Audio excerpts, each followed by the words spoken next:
I'm your moderator for today.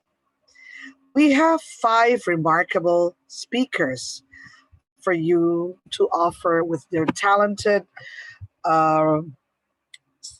lectures. So without much ado, I'd like to show you the event rundown first before we introduce our speakers. Can I have the rundown, please? Or shall I submit? Yes, thank you. Thank you, guest. Thank you, host.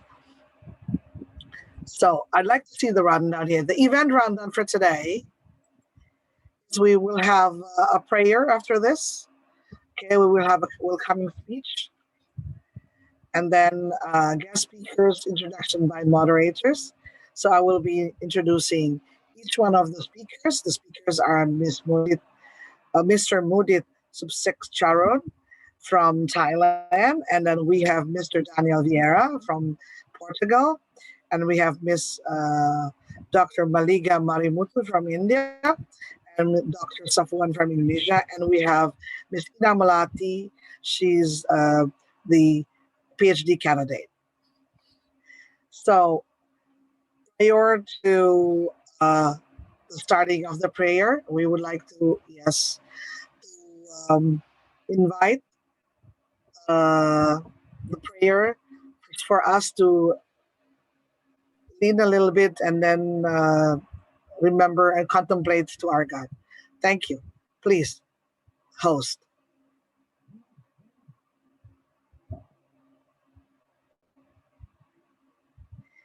If we can start, Can we say our prayers for a few minutes to make sure that our event will start and run smooth? Okay, the prayer starts.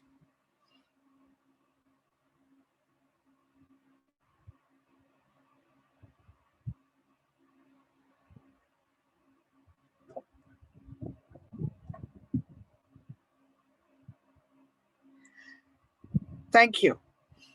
Amen. Yes.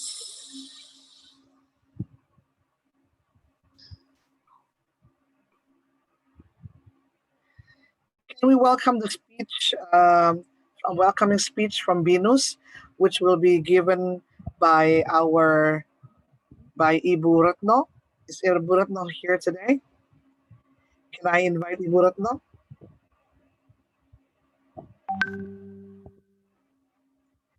Hello, Ibu Retno. Would you like to start your speech? Thank you. Assalamualaikum warahmatullahi wabarakatuh. Good day, everybody. I'm Retno Dewanti as the Manager of Community Development of BINUS University, representing Rector of BINUS University, to welcome all guest speakers of the virtual international conference series organized by Community Development Academic BINUS University on November 10, 11, 13, 16, 17, 19, 2020. Our gratitude to Sara Marino from Mexico, Professor Yusria Al-Hamshari from Egypt, Natividad Dulce di Madraso, Philippines, Azuba Azwal Imdad from Pakistan, Professor Dato Hasna Harun from Malaysia, Chris Bruderlin from Australia, Pervin Telavia Matchmaker from India, Omar Beretta from Argentina, Verona Mendrova from United States, Neng Priyanti, SPD MED ME from Indonesia, Larissa Zazeva from Russia, Agustina from Estonia, Dr. Maliga Marimutu from Australia, Marsan Isbayu Putra from Indonesia, Mudit Subsekcharon from Thailand, Chema Jallara from Philippines, Daniel Vieira from Portugal, Mila Andrea Savitri from Indonesia, Hamis Foster from New Zealand, Ratno Dewanti, PhD from Indonesia, Dr. Nura Abdul Elwab Dakhail from Egypt, Dramen from Burkina Faso, Dr. Kais Khan from India, Octaviana Silvia Caroline, STM Arts from Indonesia, Dr. Pantri Haryati, SEM.Com from Indonesia. I would like to express my sincere gratitude to all international speakers for their willingness to contribute in this event, and also to all participants who attend this virtual conference. Let me tell you in advance regarding the objective of organizing this virtual international conference series. In words, building good cooperation with colleagues in higher education and global community to care about sustainable development goals. In a second, giving insight on the challenge faced by the society nowadays. In third, and providing opportunities to college students, lecturers, practitioners, non-governmental organizations, and other communities to support each other and improve their expertise in raising industrial era 4.0.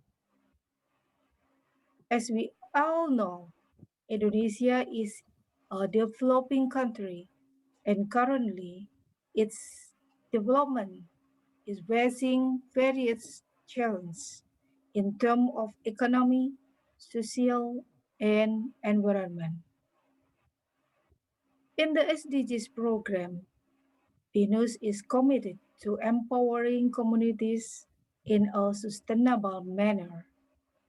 For these reasons, BINUS has continuously initiated various events, including organizing virtual international conference series that focuses on community service, which is expected to develop people's insight and capacities in order to increase the mastery of skills needed by the community itself and can provide benefits to the environment, social and economy of the world community.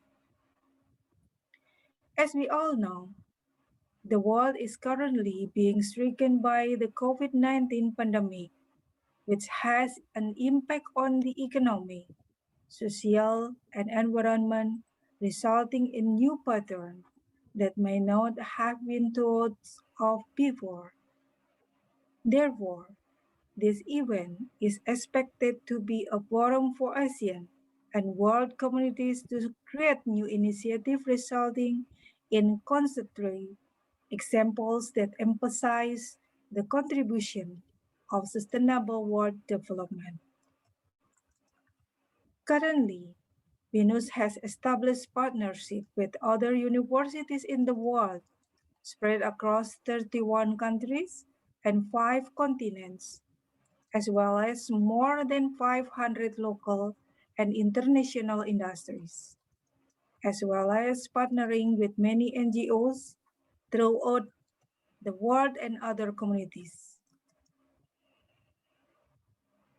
The focus of CSR activities carried out by BINUS University refer to 9 points in the SDGs, namely, no poverty, zero hunger, good health and well-being, quality education, gender equality, clean water and sanitation, affordable and clean energy, decent work and economic growth, and partnership for the goals.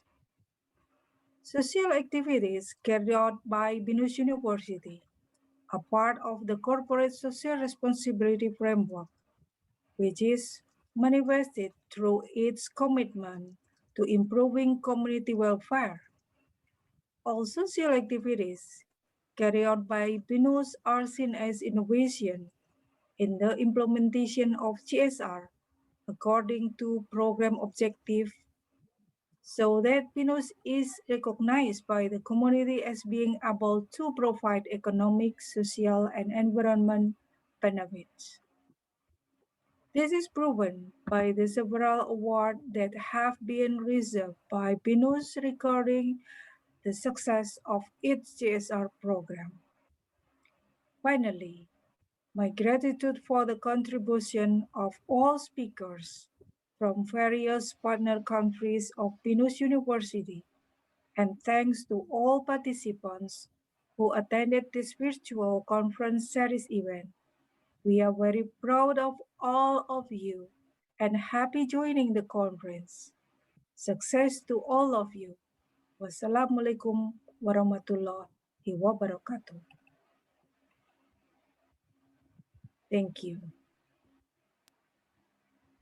Thank you, Ibu Ratno PhD.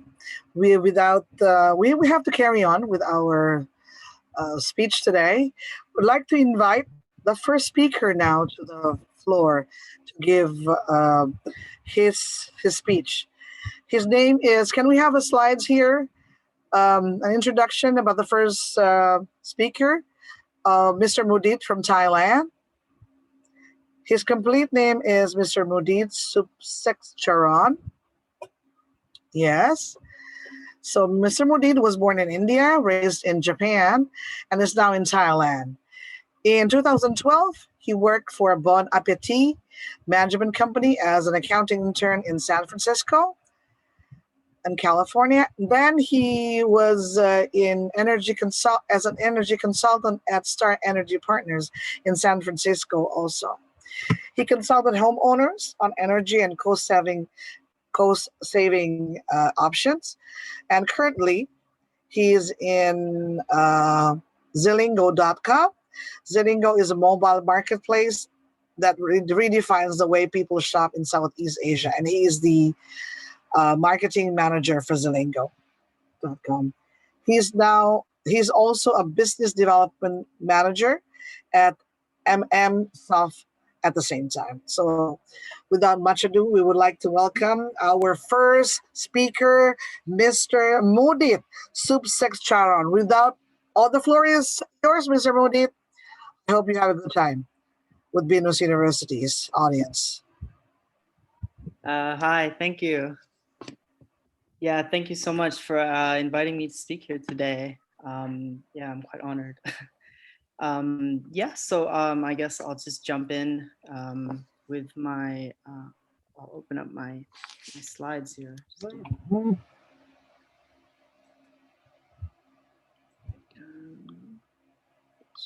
Cool. Can you see that? Yes. Okay, great. Thank you. Yeah, so thanks for inviting me to speak today on entrepreneurial leadership in today's organization. It's funny, I have to say, when I was asked to do this, I laughed at myself a little bit, because I was like, I don't think I have much entrepreneurial capabilities, but as I'll take you through some of my what I can speak of on my experience based on some of the jobs I've had and the different positions, and what it's been like working in different parts of the world. Yeah, so just a little bit about myself. So I guess I'm what you would call a third culture kid. I'm ethnically Indian. My family, however, has been in Thailand for almost a century now. Just migration, business, and not only that, I grew up primarily in Japan. And that kind of was as a result of expansion of business, and we kind of just went wherever there was business and sort of opportunity. And so yeah, it's always kind of been my experience. I've moved around, I've been around different cultures, and with that has also come some difficulties, but also some opportunities as well. For example, like I can't say I'm 100% Indian, but I can't say I'm 100% Thai either, or Japanese for that matter. But I kind of have a piece of me everywhere, and that's what has come to shape my experience today. I went to study in the States, in California, around 2010, and I was in the business industry. I was a business major, and that's what my focus was. And at the time, I didn't really know what I wanted to pursue. And there are a few fortunate people who really understand what it is they want to commit their life to, and what their passion is. And for myself, I couldn't really say I knew what I wanted to do, but I was always intrigued by different businesses that were around me. And every time I sort of dipped my toes into a new industry, I kind of it made me see the world in a completely different perspective. And it started with, of course, in college. I worked part-time to get through school as well, in my school's F&B company. So I did accounting, and so it for the first time, I kind of got to see beyond the behind the back door, and to see how everything sort of operates, from inventory to to management and to sales, and so it was quite an interesting experience. And as far as my first job out of college was in the solar energy industry, and that was quite a grueling process, for my personality, I would say. Going door to door in the States, and being in a country where you're a minority, and where most people are not very friendly to people who walk up to your door and are trying to offer you something of value, like solar energy at a cheaper rate. Is not a very easy thing, but it definitely taught me a lot more about pursuing and persevering, and trying to sell something that is also adding value in this world. And I have to say, in working in that industry, it really taught me a lot about, not only are we trying to solve a climate issue here and find a sustainable solution, but it's like, how do I develop my skills as an entrepreneur, as a business person, and try to add value here. And like it said in my introduction, I did actually work at Zilingo, and then I actually I stopped a while back. However, I do work at Soft now, and so in working at Zilingo, it was a lot different. It was a mix between an e-commerce startup and the fashion industry. And so it was, when you have these, when you bring technology to these industries, it really changes the game quite a bit. And it was quite an interesting experience. And just to get current to where I am now, so I work for Soft. We are a subsidiary of a company in Singapore. And so basically what we do is we video game distribution. So it comes to the consoles and to the software as well. Yeah, that's what we do mainly. And so what I am going to go into later on is like these three key ideas, which have kind of shaped my experience till date. Yeah.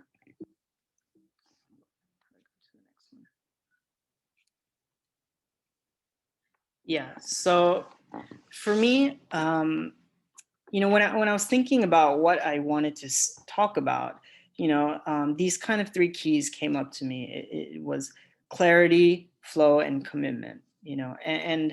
I wouldn't say I am necessarily a successful person in the entrepreneurial world, in a sense. I would say that most of my experience and what I've learned in in a realistic way in running a business, and also trying to add value, and has been from some of my failures and the mistakes that I've made along the way. And so, you know, these three key ideas have really laid the foundation of my experience till date. Yeah, so the reason I wanted to talk about clarity, you know, just to keep it simple, is that, you know, this quote has been quite important to me. It's, you know, it starts with vision and the clarity of vision. And something I often struggled with, especially when we first started MMSoft, was the, you know, really understanding where we're trying to get to, you know. And that's where I see the importance of, you know, in leadership, you know, especially when you have a team, when you have people working underneath you, you know, it's really, really important for them to understand what is, where we're trying to head towards, right? And so for this company here in Thailand, our goal was to, for a long time, a lot of these kind of games that you see, like Nintendo, for example, it's a lot of them are, it's a gray market, you know, and Southeast Asia has always been kind of like this, a gray market area, you know. I think that's what has come with a lot of, you know, the third world countries. But as you see now with the progress that's been made in Southeast Asia, you know, that's been, we're now more known as an emerging economy, and you know, and that gap has been bridged. And so really for us, it was to figure out how can we officially do business in this country? How can we also add value to the customers we're serving in Thailand? And lastly, how can we also make a profit at the end of the day? How can we you know, have a well-running business? And so that really was the key for me to understand when I first started this, you know. And each market comes with its own set of you know, challenges and opportunities, you know. And so what the main thing when it came to clarity for me is really understanding what problem are we trying to solve here, you know. And in another way of saying that is also how are we adding value here, you know, what is the value we're trying to add? And so that's an important question that that I think that anyone who is you know, aspiring to be an entrepreneurial leader in today's world has to really understand is what problem are we trying to solve here, right? And with understanding that, it's like, do we have the resources capable of doing that? You know, is the market set up in a way that we can add value here? You know, and so that's been a really key part of my perseverance, really, in trying to help MMSoft grow. The next thing that I has really been important in my journey so far has been flow. And you know, another way you can say that is just operations. You know, and this quote stood out to me. It's like a process cannot be understood by stopping it. Understanding it must move with the flow of the process, must join with it, and must flow with it. And so with flow and really understanding operations, you know, really for me, I don't speak fluent Thai 100%. I certainly don't read and write at all. I've learned a bit now through my work experience. And I have to say, Google Translate is one of my best friends, really, like in communicating with all my clients, with government officials, and, you know, because in my line of work, we have software and we have, you know, gaming consoles, and we have to get the necessary approvals locally. And, you know, when you're in a new market, of course, you need to be able to understand the locals and really not only be able to speak with them or communicate with them, but you really need to understand the process, you know. And, you know, I you know, I'm a citizen here, but I'm also, like I was saying earlier, culturally, I'm a bit mixed. And so understanding, the legal processes in Thailand was really a big challenge for me, especially when something that ideally should take no more than a few weeks takes months. It's like, it takes a lot of patience and understanding. And in that, I had to flow with the process. For me, I do a lot of, like we sell games, right? So being able to communicate and explain games to people has been a really key part of my job. And so people can review it, can censor it, and see, okay, for this game, we can give it an age rating of 13 and up, right? Or another game is more violent, we give it an age rating of 18 and up. And so in really understanding how to operate, I really had to just jump with both my feet in. And it's taken a lot of mistakes along the way. And in Thailand, you'd be surprised, but on even on one document, even if a letter is off or like a word, it completely stops the process, any sort of local approval. And so it's been quite a difficult, it's been quite a steep learning curve, and making a few mistakes that way. But really, if I were to tell any person who's getting into any new business, of course it's you not only must you understand how things operate, but you must really become one with it. You must really understand how it is people think and how it is they operate where you are. Yeah. So and so it kind of brought me along to the question of not only how can we improve this, but how can we enjoy this? And when it comes, if you're fortunate enough to know what you're passionate about and know how you can add value, then it's a really it's a good benefit, because part of having this constant feedback loop with yourself and with what the work that you're doing, it continuously needs to be improved. And I've kind of made it my business now to my personal goal to really understand how things operate on a very small level, from all the way from very basic tax laws to working with the government at a much more comprehensive level. And we've grown slowly over time, and it's been a steep learning curve, like I said. And so I think that with improving any process, it really takes continual effort and consistency. Yeah.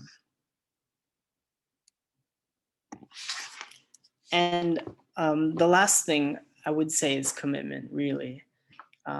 For myself, it's been an interesting journey because I work alone here in Thailand, and not only has it been challenging, but it has also been a bit eye-opening, especially because I graduated from college in 2014, and not really having had a few jobs here and there, and understanding a few different industries,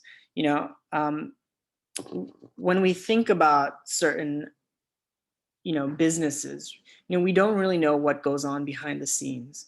And so like, just to give you an example, like there's the new PlayStation 5 coming out, and people, all they really see is a finished product, but they do not really see the amount of the effort that goes into designing the box, to designing the internal hardware, to the color, the intellectual property, the local approvals in over 100 countries, in different zones, different languages. People don't really see that. And so there's one thing that I have to say, that being in this job alone for now, at least, has been I've had to push myself and be my own motivator. And so that's really been key. I don't have a clock that I punch in and punch out all the time. There are days when there's a new game release that I have to be here till midnight. And that's a commitment that that's a guarantee that I set for myself and for my clients. And so it really brought me to the next question, which was, what standards do you want to set for yourself and others? And when I first started this job, I figured it would be, a very simple 9 to 6 kind of job. And, my boss, who sits in Singapore, he's, I'm a little bit afraid, but I'm also inspired by, the way he operates, because he sets really, really high standards for himself, almost working every day. And it's been that kind of relentlessness and that drive to succeed that has inspired me to, to stay here late nights and to commit to finding a solution when, there doesn't seem to be one. And so, the standards I've set for myself are quite, I'd say, challenging. And, I wouldn't say that it's not easy. However, in this, I'd say in today's world, and today's organization, and especially with today's circumstances, especially now we find ourselves in a pandemic, and as you can probably understand, Thailand is a huge, it's a big tourism-based economy, and so much of the business has been eviscerated as a result of that. And so it's been really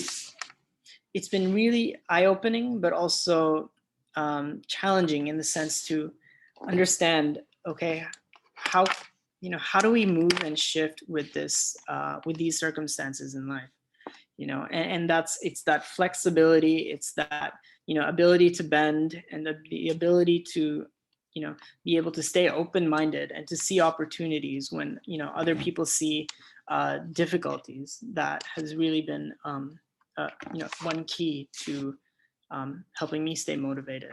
And I think especially in my parent company also, they operate from Singapore, but they serve, they have an office in Jakarta. They have an office in the Philippines, in all over Southeast Asia. And so it really takes a constant, shifting and moving and being able to stay flexible. And, with new, each country will have their own set of challenges that come up in specific problems. And it's being able to shift and move in a dynamic way that really helps us to stay, to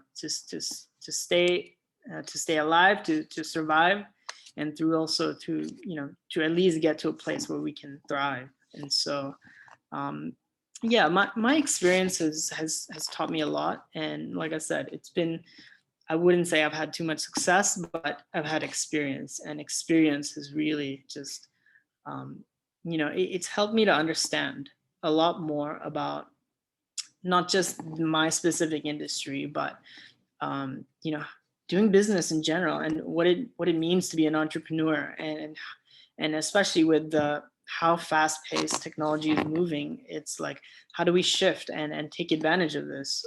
And how do we transition to a different phase? And especially with regards to sustainability,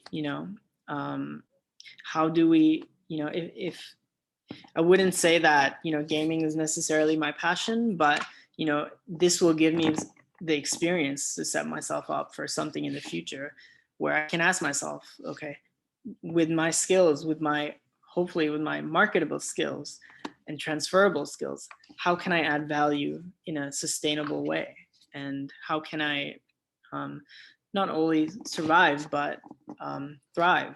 And so, it's reminded me, and it's taught me to stay open-minded, and to just stay hungry, to keep on the lookout for opportunity. Yeah. So yeah, that's all I really have to share. But yeah, thank you guys. I appreciate it.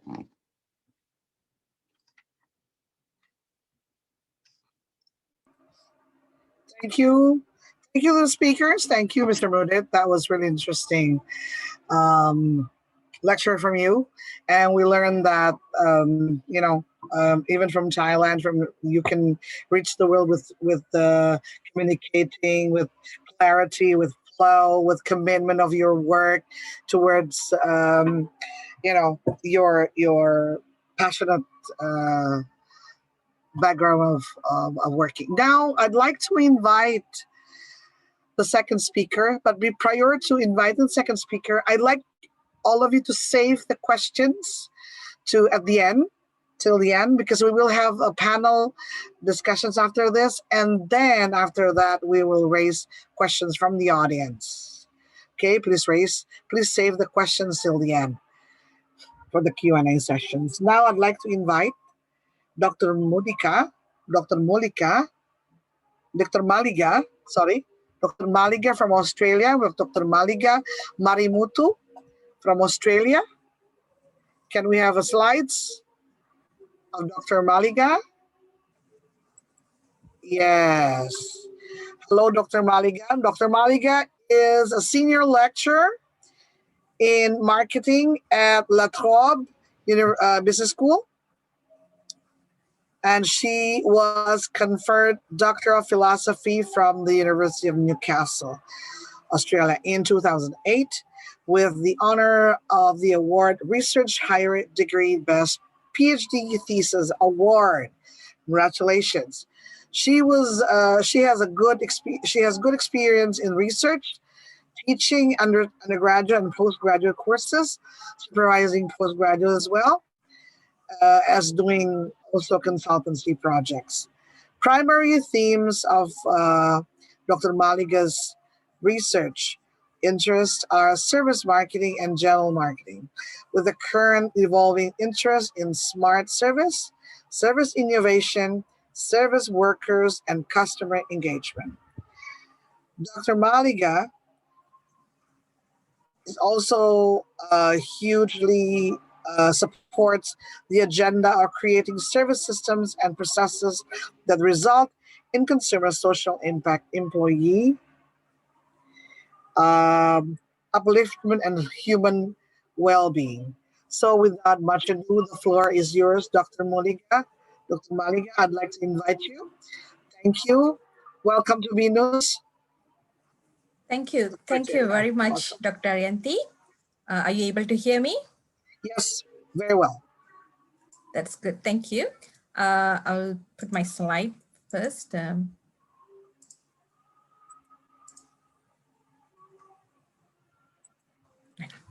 Hello, everyone. I'm very delightful that I'm invited to join this event. Thank you very much for that.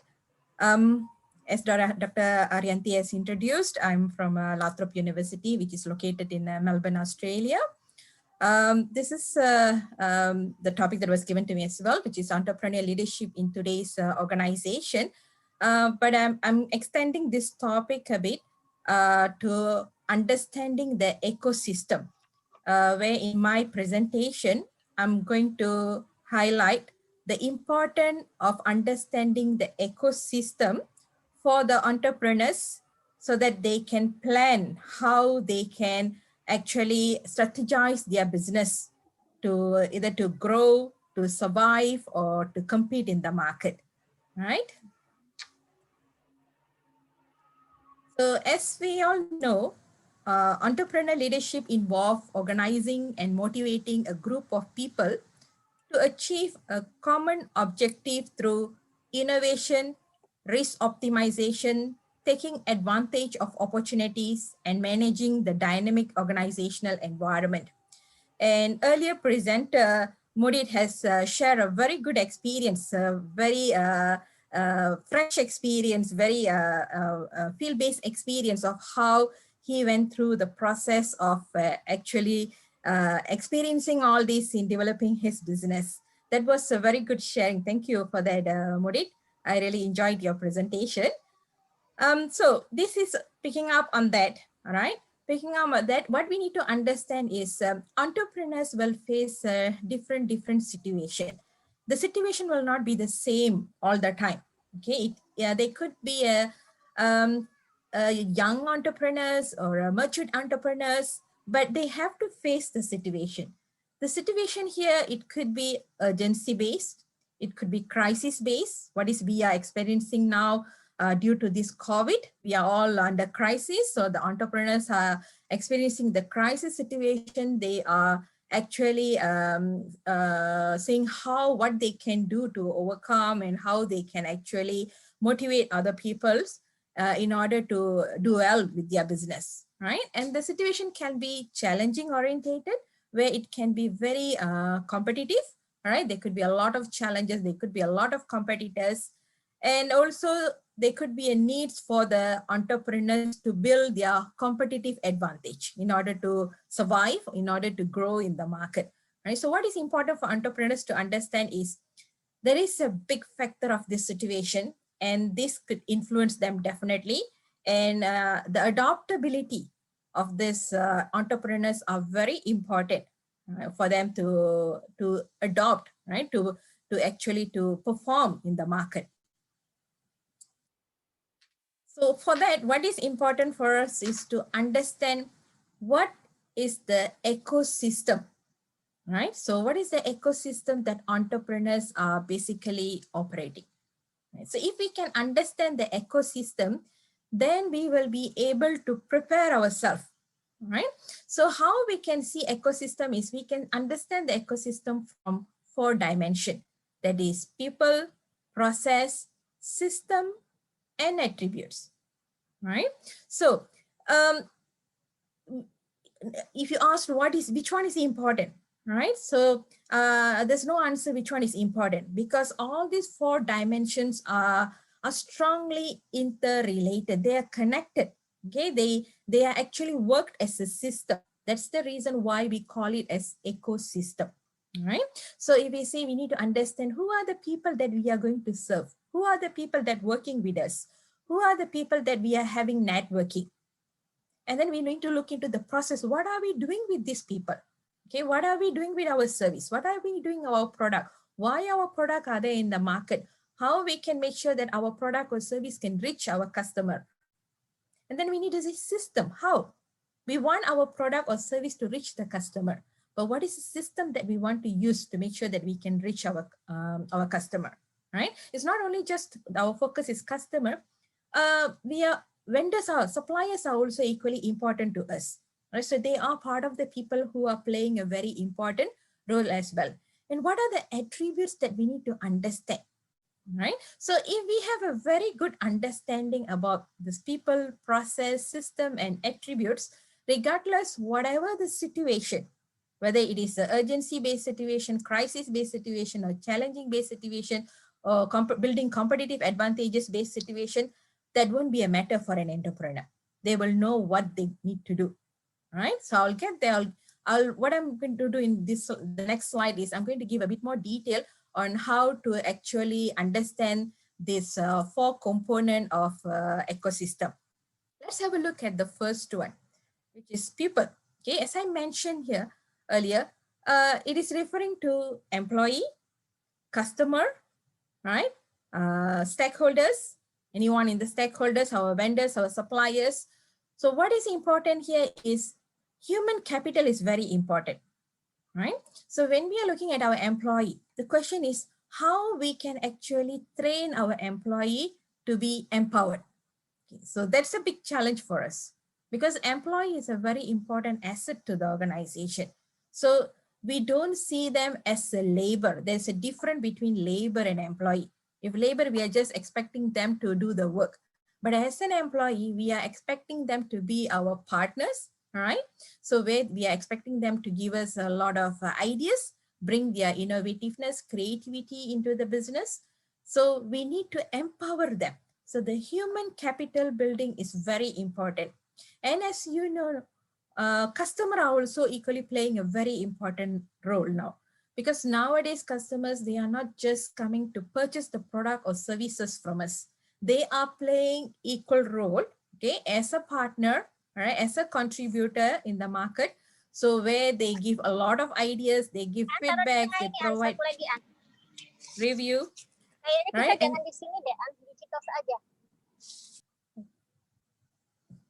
so there are a lot of things that the customers are doing. So we need to bring in the customer so that they can play a very active role in our business. So customer engagement is a very important. So we have to find all the way that we can involve our customer, starting from the time that we give awareness about our product service to our customer, to the point that we are getting a lot of inputs from them. Okay, and talent building are very important.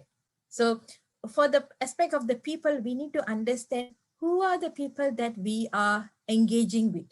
Okay, what is our role in actually in empowering them?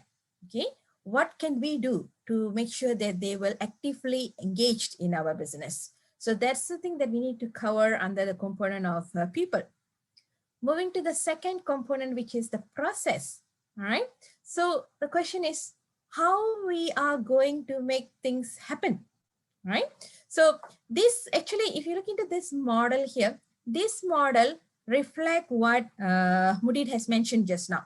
Okay, Mudid has mentioned about the clarity, all right, the flow, the commitment, right? So you can see that in the next slide, I will relate how this is connected to that one, right?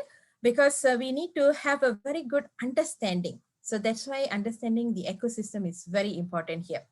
So with this process here, so how is the process? Okay, whether it is going to be in a situation of crisis-based, urgency-based, right, competitive-based, doesn't matter. But we need to understand how the process is going to take place here. So what sort of networking? Okay, how complicated is our networking? Right? How strong is our networking? Is there a need for us to form new networking? Right? And what about the relationship that we have with our stakeholders, with our customer, with our employees, with our vendors, with our suppliers, right? With the government, with the NGOs? What we can do with the relationship? Is there a way that we can actually innovate that relationship, or we can expand that relationship, right? And is there a way that we can actually expand the relationship to become a collaboration, right? So these are the things that we need to think, right? We need to think to see that how we can actually make sure that the process become intensive and productive here, right? So throughout this process, there could be some needs for educating, give more information to the people.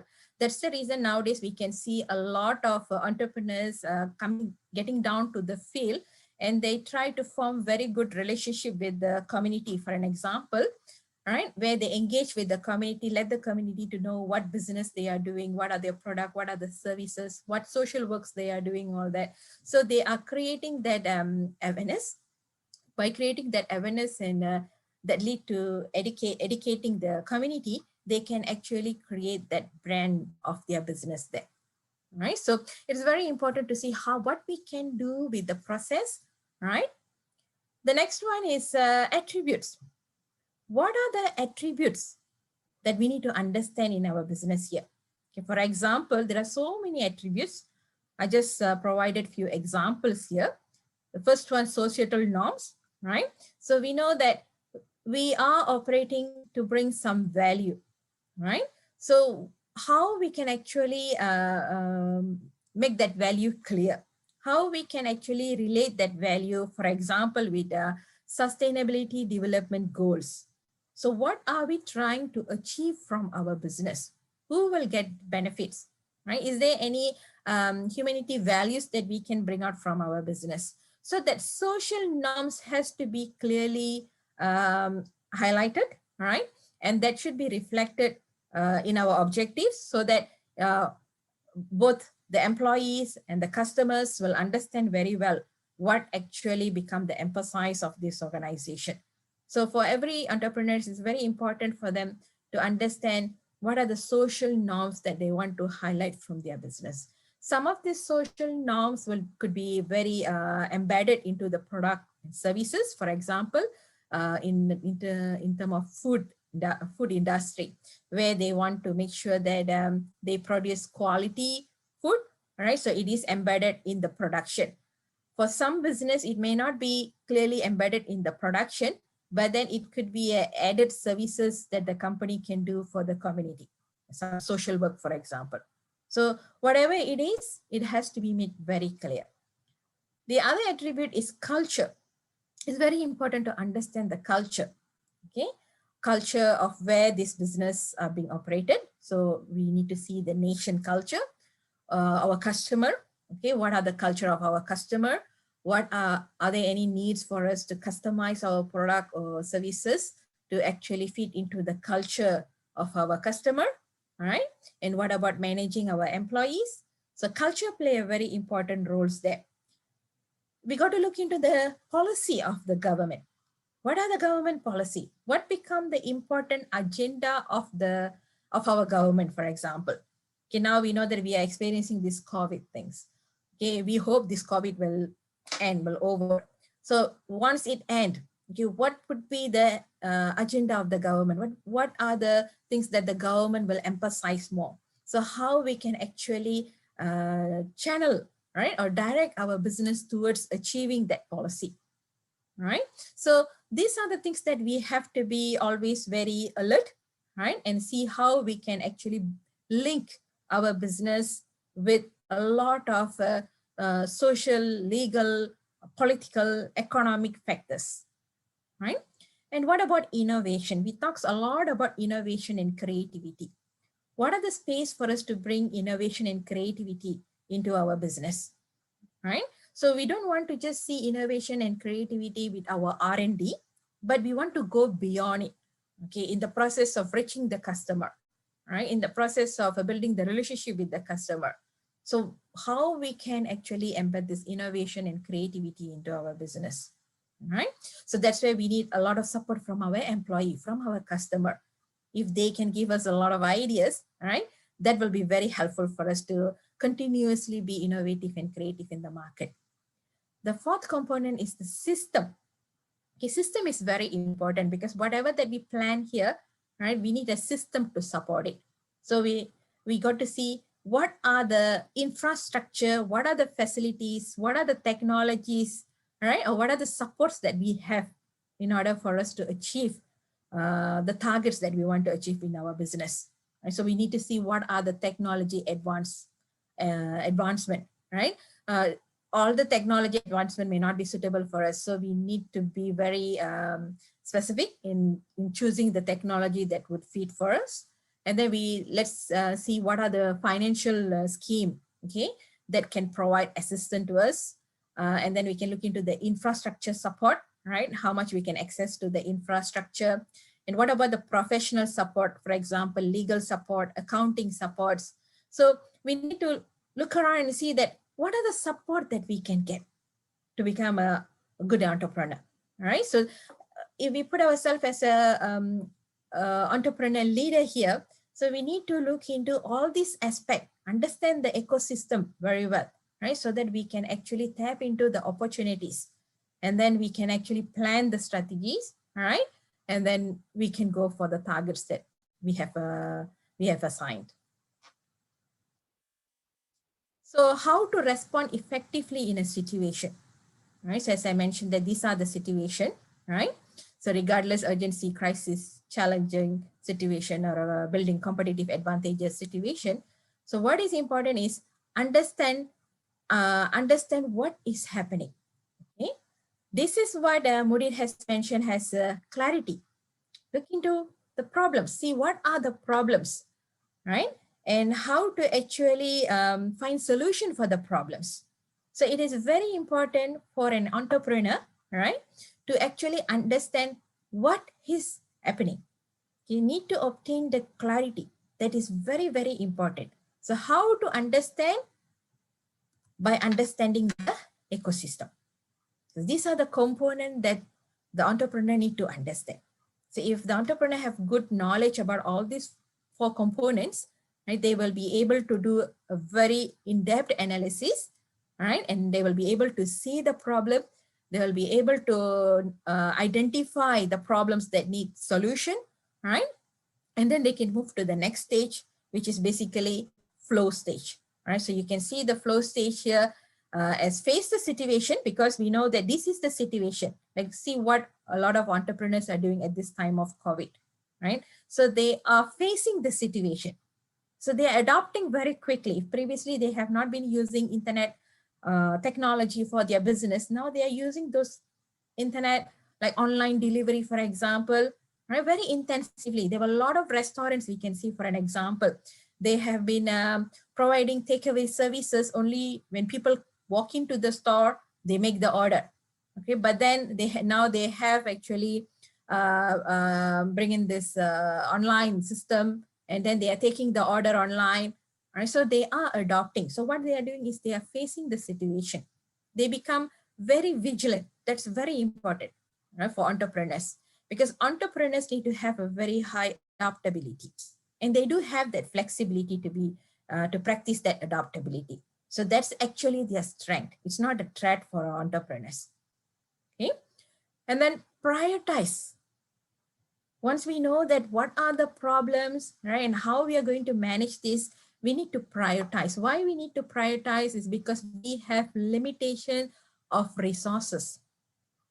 So we won't be able to assess everything at one time. So we need to prioritize. These are the things that I want to focus now, or I'm going to start first, right? So that's very important. So the next thing is basically we get committed with our plan and action the strategies. And so that is very important. We go for that target that we want to achieve, right? So these are some of the tips on how entrepreneurs can respond effectively in a different situation, right? So it's all have to come from them, right? It's all started with a very good understanding, okay, adopting, right, and then actioning. These are the things that require from entrepreneurs.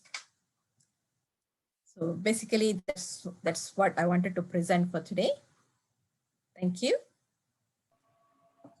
Thank you, Dr. Maliga. That was very interesting topic from you, talking about the ecosystem on understanding the leadership. Yeah, that was really interesting. Now, save the questions again to the audience for later on for the questions. If you want to raise the questions to Dr. Malik and Mr. Mudit, so save it, and we will ask for your question raised at the end. All right. Now, let's come to our third speaker of the day, which is Dr. Safuan. Dr. Safuan, how are you, Dr. Safuan? Are you here? Yes. Yeah, I'm so glad to know you. So, Dr. Safuan, yes, allow me to read your background here. You have a very long title. Yeah.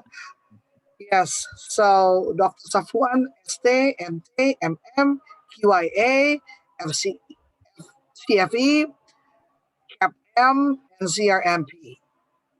Yeah. Now, Dr. Safuan works at Koja Container Terminal as a corporate secretary. Yes. In addition, yes, he is the lecturer in the graduate program for Master of Management at Jayabaya University, Jakarta. You might probably know the former dean.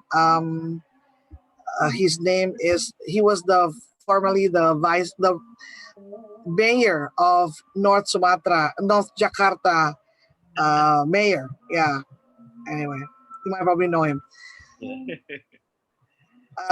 He is a journal reviewer, sa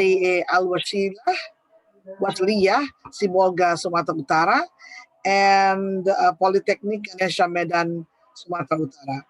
His research interests include human resource management, marketing management, maintenance management, performance evaluation, project management, and beside that, he's also a national auditor. So he has a very extensive background and experience behind him, and he would like to share it with us today with his presentations.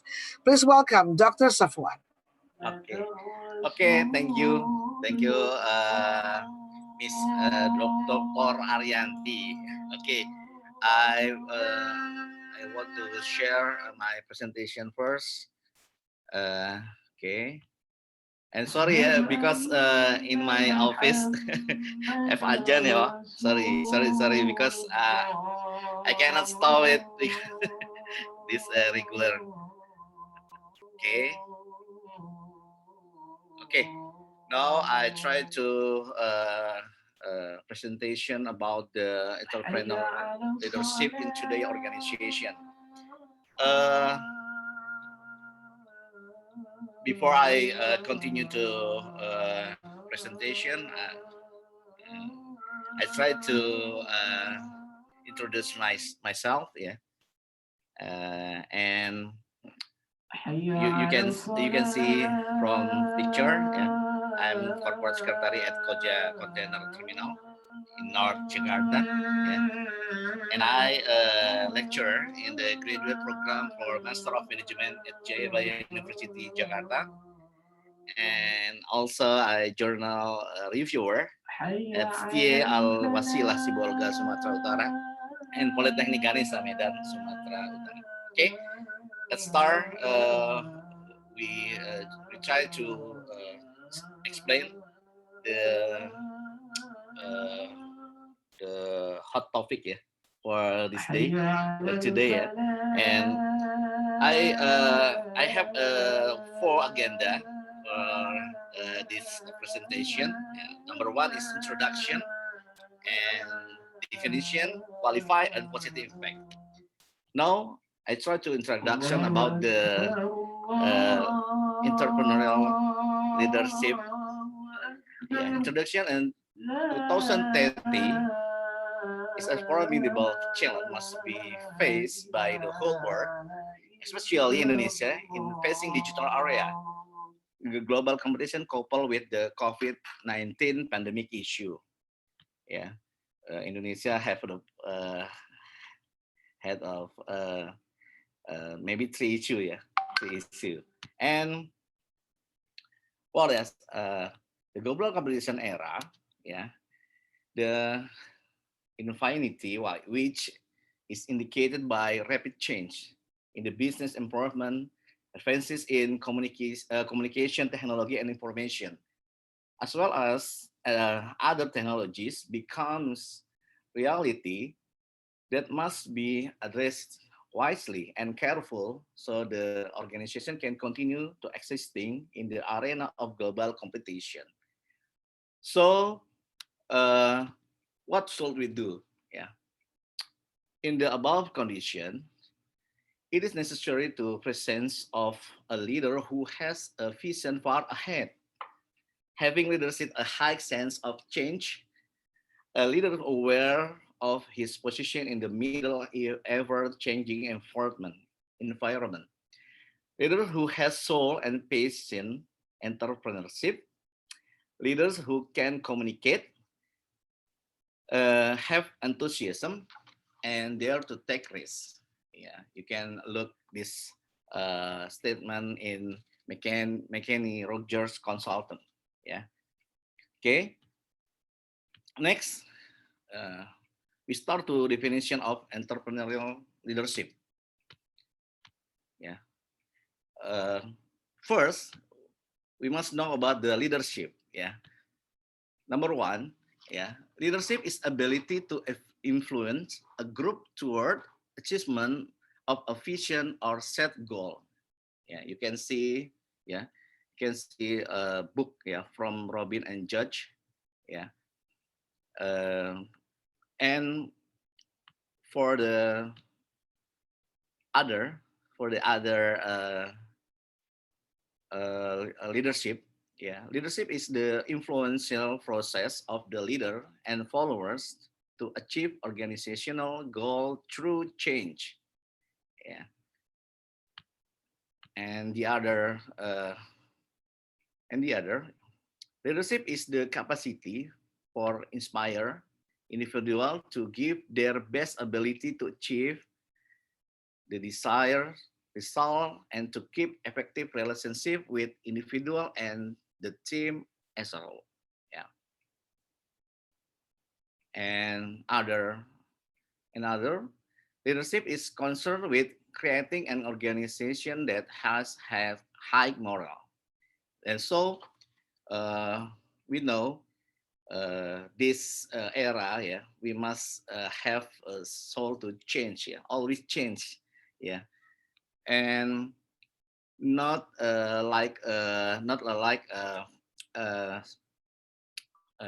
status quo, yeah, status quo, and you must creative, yeah, creative in this era, yeah, in this era. So the other, now we go to the entrepreneurship.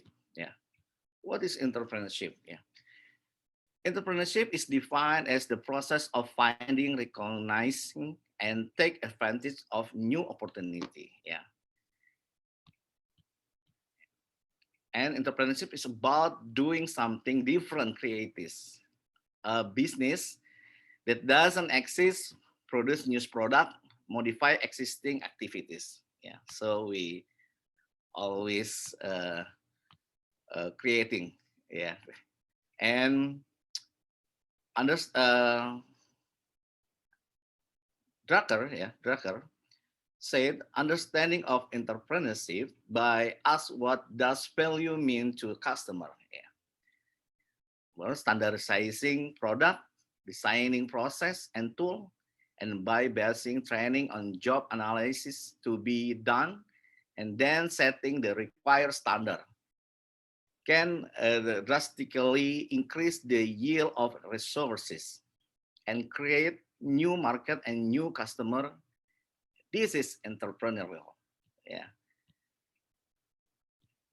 And we just know, yeah, according we just know, entrepreneurs according to history, Peter and Shepherd, in the process of creating something new, valuable by utilizing the effort and time required, taking into account social, physical, and financial risks, and receiving reward in the form of money and personal satisfaction and independence. Yeah. And now we can explain about the entrepreneurial leadership. Yeah. According Greenberg, yeah, entrepreneurial leadership involves new models of think and action which begin with a few fundamentally different words from business and implement retrieval illogical decision. And according Afif, yeah, according Afif, entrepreneurship-based companies have advantage where leadership performance has more flexibility. In contrast to the general organizational perspective, where the leadership aspect is more limited by organizational setting. Several aspects and entrepreneurial-based companies are more likely to facilitate the ability of leader to affect change and performance. Okay, so if you conclusion about the entrepreneurial leadership, yeah, maybe we must to flexible, yeah, flexible and improve the model, yeah, think and action, yeah, so we can create new model or new idea, especially in pandemic issue, yeah, in the pandemic issue. Now we can see about the qualified leader, yeah. Okay, qualified leader, entrepreneurship leadership. Okay, number one, yeah, the leader must dynamic and effective. Dynamic and effective. This leadership can be interpreted as an effort to instill influence, not conscious to motivate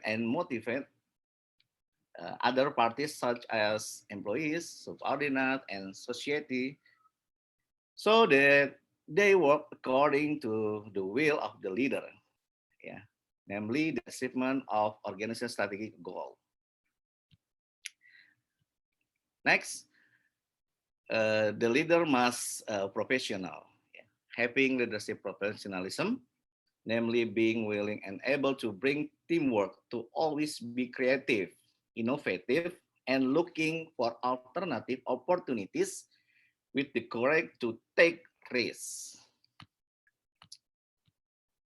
And the leader must have expertise and competence. Yeah. Have expertise and competence is one or several fields and become a thinker, intuitive, opportunity seeker, not thinker, systematic, or regulator of work. Yeah. Next, the leader must have entrepreneurial spirit. Having a high entrepreneurial spirit and spirit to be able to see, identify, utilize, and create opportunities has add value. Next, the leader must have managerial skill. Having the managerial ability to able to change and move the organization, not to stick to the status quo with existing system and condition in accordance with the choice of organizational planning strategy. You can see the in Pinch's book here. Okay, and next, the leader must continuously doing change. Yeah. Continuous doing change in the effort to create absolute advantage despite the condition is ahead. And then the quality of a leader in digital, global, and COVID-19 pandemic issue. Number one, dynamic. Yeah. We can say hard work. Yeah. Visionary, perspective view, influential, bring the team to hard work, competence, yeah, ability to complete the task, innovative, yeah, entrepreneur, make change, and professional, able to achieve goal strategy. And what positive impact? Yeah, okay. Positive impact of entrepreneurial leadership. Number one, total focus on service to customers. Next, optimize risk, not minimizing it. Yeah. Constantly be creative and innovative to get better. Take personal responsibility for organizational results. Understand the bigger picture. Keep it simple. Provide inspiration to the people around you with a clear vision and goals. Yeah. Next, keep positive thinking. And this reference, you can get this for yeah. And thank you. Okay, thanks, Dr. Arianti. Thank you, Dr. Safuan. That was also a very nice lecture from you. If I can just sort of wraps it up, it's leadership. How leadership is very important in the entrepreneurial an entrepreneur. It means that you need flexibility. You need the model to to a new model. You have to make new models all the time, so that if it declines, then you have to start again from the beginning with a new sort of innovative products. And then you need to have the competence and expertise, And this is all in order to create an absolute competitive advantage for the entrepreneur, for the businessman itself. So thank you. Let me carry on with the last speaker of today, which is our dear friend. She is a Binusian, and her name is Ibu Ina Malati. She is a PhD candidate from UGM. And Ibu Ina Malati is a very dear friend of mine. She is a marketing enthusiast who is always curious about everything and the changes that occurs in it, especially consumer behavior. So, which becomes the center of interaction in marketing world. Ibu Ina's life, thought, and perspective are inspired by big names such as Imnusina, Avicenna, Bung Karno, our former president, Mahatma Gandhi, and Mother Teresa, who are actually beautifully remembered as someone who was able to make a useful contribution to civilization. And one of Ibu Ina's life purpose is to keep searching the ways to be a little useful to other living creatures as a form of her gratitude to God for this beautiful, wonderful life. So let's us embrace the presence of Ibu Ina Malati, PhD candidate. And are you ready, Ibu Ina? Are you here? Hi, Ibu Ina. Hello, how are you Hello. today? I'm good, Ibu Ajeng. Thank you very much for your So you're thinner a little bit, yeah? Seriously? Can you hear We my haven't seen voice? each other for a few days, but a few months actually. You got thinner now. Oh, I'm really? bigger now. Yes. No, that's because of So the screen LCDs influenced me. hopefully. Okay, are you ready with the presentations? Let's hear it Sure, out. sure. Thank you very Yes. much. Yeah. Thank you. Okay. Hello, everyone. Can you? I hope you can hear me clearly. Sorry. And I'm very thank you to Ibu Dr. Arianti, Ibu, for she is known as Ibu Ajeng, lovely Ibu Ajeng, because she has a very good voice actually. And then I'd like to give a greeting as well for Dr. Safuan. Thank you very much. That's a very insightful material. I learned a lot from your slides, and maybe you can share to me later on after this session, as well as to everyone in ComDev. Okay.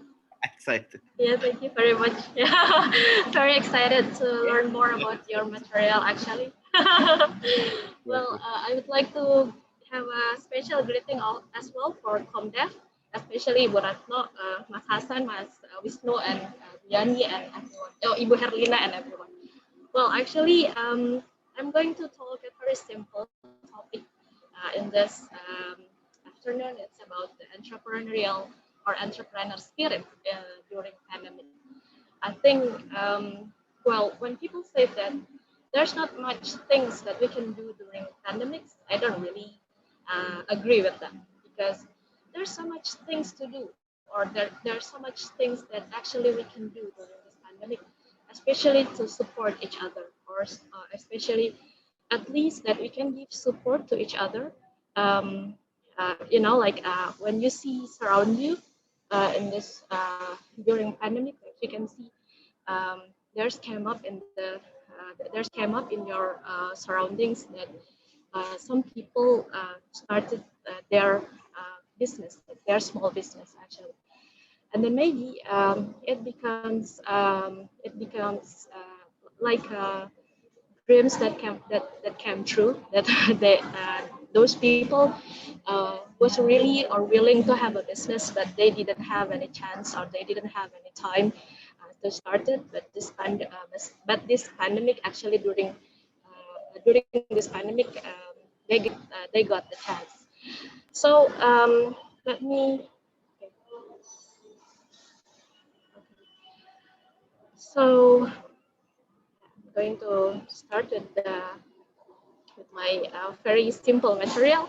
So this is entrepreneur spirit. Why did I choose this topic? Because this is interesting for me to have a little research in around 1 year during the pandemic, and I see that our support system in each other between our family as well as people around us is getting tighter and tighter. Like if you realize or if you take a detailed notice to people around you, like we get closer day by day, time by time. Well, actually, this pandemic has given us lots of lessons, actually, especially how we can um, give more gratitude, how we can give more appreciation, how we can give more support, more power, more inspirations to others. So this is why I choose this topic, maybe to share some thoughts for you guys about the entrepreneur world in this pandemic era. So first thing first, well, let's used to with the COVID-19. There's nothing we can do. I mean, well, there's a lot of we can do, but first thing first, we one thing that we can do is get used to it, because actually, well, even after the vaccine will be found later on or sooner, but then we still really don't know about how this world can be later on. Like, should we be with this protocol or new normal, or can we go back, or can we go back to our normal life before the pandemic? Like, we still don't know. So unless we just keep complaining or make an excuse about the pandemic, so let's just choose to be used to it. You know, like this is I think this is what the very simplest things we can do is that. So how can we used to with the COVID-19, especially for the entrepreneur, because this pandemic is very difficult and hard situations to face.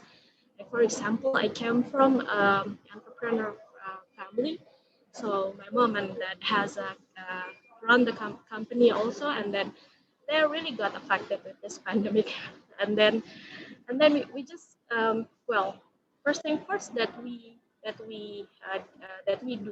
did um, when the pandemic strike us, we just like, okay, we come down for a while, and then we go to the survival mode on. Well, this is what we have to do, and then what we did or what we were doing during the survival mode on. So first thing first, we did the self-assessment. This is related to what we have right now. It's related to our assets, including the human asset and the material assets like money. How much money or how much funding that we have, our company have in our savings, and then what asset like machine or inventory or everything that we have until today. And then we try to make like notes for the self-assessment. At least we know that where we are stand for right now. That's what the self-assessment for. And then the second things, we try to find some predictive data. So we cannot just sit down and then we cannot just like see what's gonna happen. That's not, we just cannot do that, especially as an entrepreneur. So we have to move on. We have to keep going. We have to keep well, if you play bicycle, to manage your bicycle to keep running or to keep go on. Like the things is you have to keep moving. So that's what we also do. So we find some predictive data, like next run. Okay, what is the next business that will be happen or that will be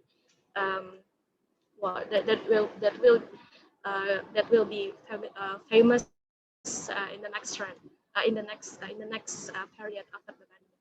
Maybe the tourism or hospitality, or maybe the healthy business, or maybe, well, there's lots of new business that that obviously will be the next trend and the next trend after the pandemic. And then we try to find out the government regulations. Keep watching TV, keep watching internet, keep watching lots of news. I mean, especially things is the news. What do you need to know, or what do you need to find out from the news? It's what kind of the government stimulus that they give or they try to give to the entrepreneur. As I remember, there was a lot of stimulus that Indonesian government tried to give to entrepreneurs or business or industries in Indonesia to facing pandemic. So there's a lot of things that you can still try to keep up with your business. And then the three steps or 3 points you can do is you try to find out what is the word economic changes. What's other countries' regulations, and then what kind of regulations they have, what kind of regulations they implement to their country to face this pandemic. And then you also need to watch out, you also need to know what United Nations say, what World Bank say. That's pretty important, I think, for us to know about what's gonna happen next. And then the next thing is, don't worry, there's always a solution. If you guys remember, in the earlier spread of COVID-19, like some of business like Starbucks, and then what else? Kopi Kenangan, and then Kopi Janji Jiwa, and some of those coffee stores, they offered a new model of business. I mean, a new model of product. They know that people were started to work and study at home, and they couldn't regularly go out and found or to have a coffee. So they and people were started to order coffee from outside to their home, and then they try to offering what innovations, like they try to make 1 liter coffee. Yeah, if you remember with that strategy, I think that was a really brilliant strategy from those coffee shop. That's pretty solutions for both parties, for the seller as well as for the buyer. So this is the scheme about the adaptive solution that you guys can implement later. If you one day you become an entrepreneur and you face this kind of emergent situations, this called as an adaptive strategy. I think Ibu Ajeng and Dr. Safuan also agree with the adaptive strategy. That is the strategy that is that was implemented by Starbucks. That's what we call as an adaptive strategy. Instead of they fired employee, or instead of they try to they stop the business and they give up, they try to do, or they try to adapt with the situation. So the framework of the adaptive strategy as well,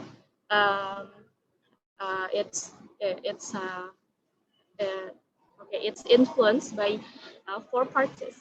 There are customers, and then competitors, and then the company itself, and then the changes of the climate. So we should know about the what is the competitors did during the pandemic. What has they done, and then what is the changes of the customer behavior to adapt with the situations, and then the changes in itself. What kind of the current situation that has happened during the pandemic. That 3 things, or that 3 domain or main point: climate, competitors, and customers, that is the parties that you can integrate each other. So you can and then you can set up the new adaptive strategy to face the emergent situations. Okay, so can we go to the next slide?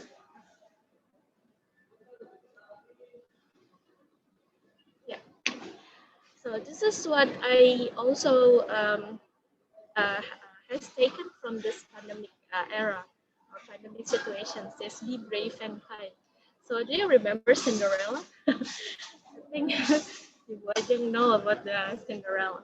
Well, yeah, because you're the Cinderella, Ibu Ajeng. Okay, be brave and kind. Well, I've already said it to my introduction sections earlier that if people say that there's nothing we can do during pandemic, and I obviously not agree with that, because there's a lot of things we can do during the pandemic, especially now we become a buyer, but maybe one day or later on you become the seller, you become the entrepreneur, you become the producer that make the product, and you really need buyer to buy your product so you can survive in this struggling period. So just be brave to be a hero in this pandemic situations, and whatever role you can do at this moment, because simple action is everything than no action at all. Okay, and then if you are already become an entrepreneur right now, just be brave. Just be brave to face it, because we are all in the same situations. Remember, we also, my dad and my mom company also facing this kind of problem. And then, um, uh, we didn't try to fire our employee, or we just there's always an options. There's always an alternatives to be struggling or to face this situation. So which is to be a brave and kind like Cinderella. So I think this is a little or simple sharing from me, and I'd like to know or to hear your opinions or questions. Thank you very much. Thank you. Thank you. That was very insightful. Okay, it was very nice also from you to share the picture of Cinderella. I hope she's selling pumpkin. She's selling pumpkin and turns the pumpkin into, that's innovative. The pumpkin into a chariot, a carrier, right? That's delivery for the online system, because now Yes, you it has in the to. pandemic. Yes, exactly. So let me wrap up for everyone's in here with all the presenters that have presented. We have Mr. Moody. Mr. Moody has written about how becoming an entrepreneur, you need to have a competence and clarity, flow, and commitment. So it's, being an entrepreneur itself is very, very challenging. And communication strategy, you need to have a very extensive communication strategy in here. Is Mr. Moody still around? Okay, we have to have a picture taken before we. Yeah. Mr. Moody has already left. He left. We should have taken a picture together. Oh, okay. All right. So, and then Dr. Maliga was very extensive when she talks about the ecosystem for the leaders to understand the ecosystem in this pandemic era, especially when they have to strategize, they have to compete, they have to survive during this with this kind of problem in the pandemic era. And being survival is also the essence and presented by Ibu Ina just now, that you have to be beside survival. to survive. Besides survival, she also explains about what do you call it? To be alert with the news from the media and so on.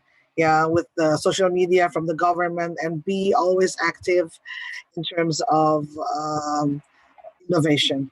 And Dr. Safuan also mentioned about leadership for entrepreneurs. You need to be flexible.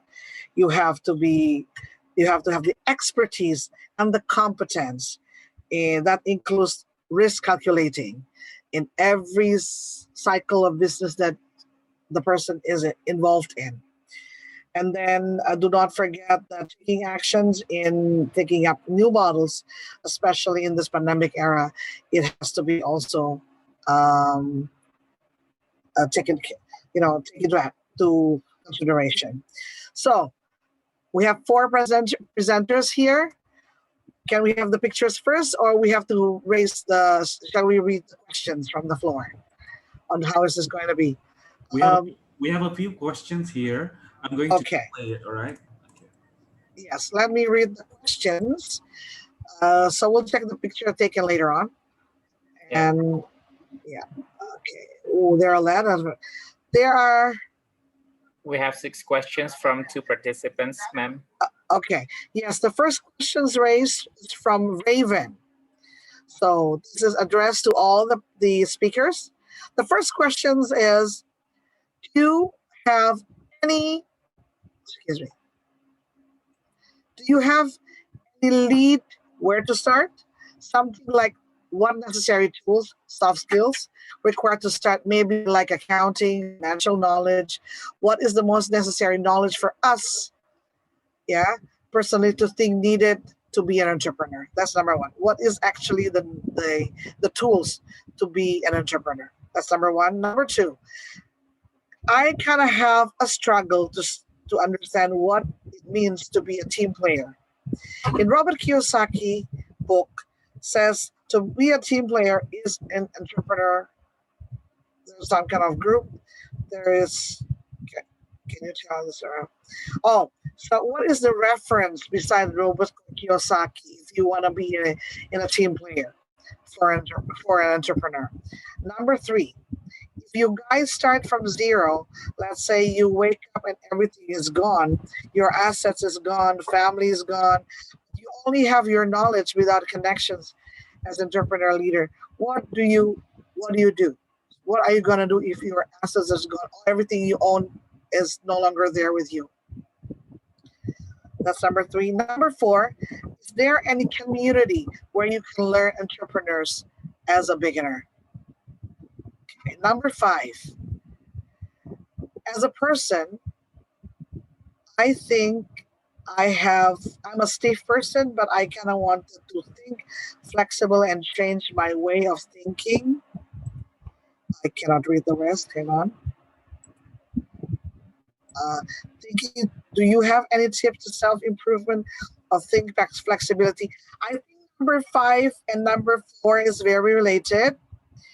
The first one is the number 4 is community, where you can hang out and learn on entrepreneur for beginners, and number 5 is the way of thinking. Any tips? The tips to have a self-improvement for entrepreneurs. So that's the question. Would you like to start? Can we start with Dr. Malika first? Yes, sure. Right. Yes. The first question is a very interesting question because it's always like entrepreneurs will be in a dilemma, right? A huge dilemma. So how can they really get themselves prepared to face the situation? So this is where the understanding will come in. Seeking a clarity is very important, right? So the question asks where to start. So the question is, we need to think, right? How to develop that thinking? We got to put ourselves on the shoe of the customer. We need to know what the customer will be expecting. We need to put ourselves in the shoe of our employee, right? And to understand what actually the employee wants, and say we got to put ourselves in the shoe of our vendors, suppliers, whoever the people in the stakeholder. So we try to understand what actually they want. And then we need to understand the internal and external forces. Okay. And we have to see what are the vision of the government or the agenda of the government, right? So what are the supports we can get? So one of the simple tool where someone who is interested on this question can start with would be SWOT analysis. Conduct a SWOT analysis to know what are the strength, weakness, opportunity, and threat. Right? There are always an opportunity. It's just that we have to think, right? Someone who can think differently from another person, someone who can think before another person think about it, someone who can put the things in a very innovative, creative way, they are the person taking the lead. Let's take a look at this COVID time, at this pandemic time, right? We know that a lot of business, they had been hit by this pandemic, but there are a lot of business are doing very well. They come up with a new business model and they are doing extremely well, right? And there are business which are surviving while some of the similar competitors are closing the business, they are surviving. So what is needed here is just to think differently, right?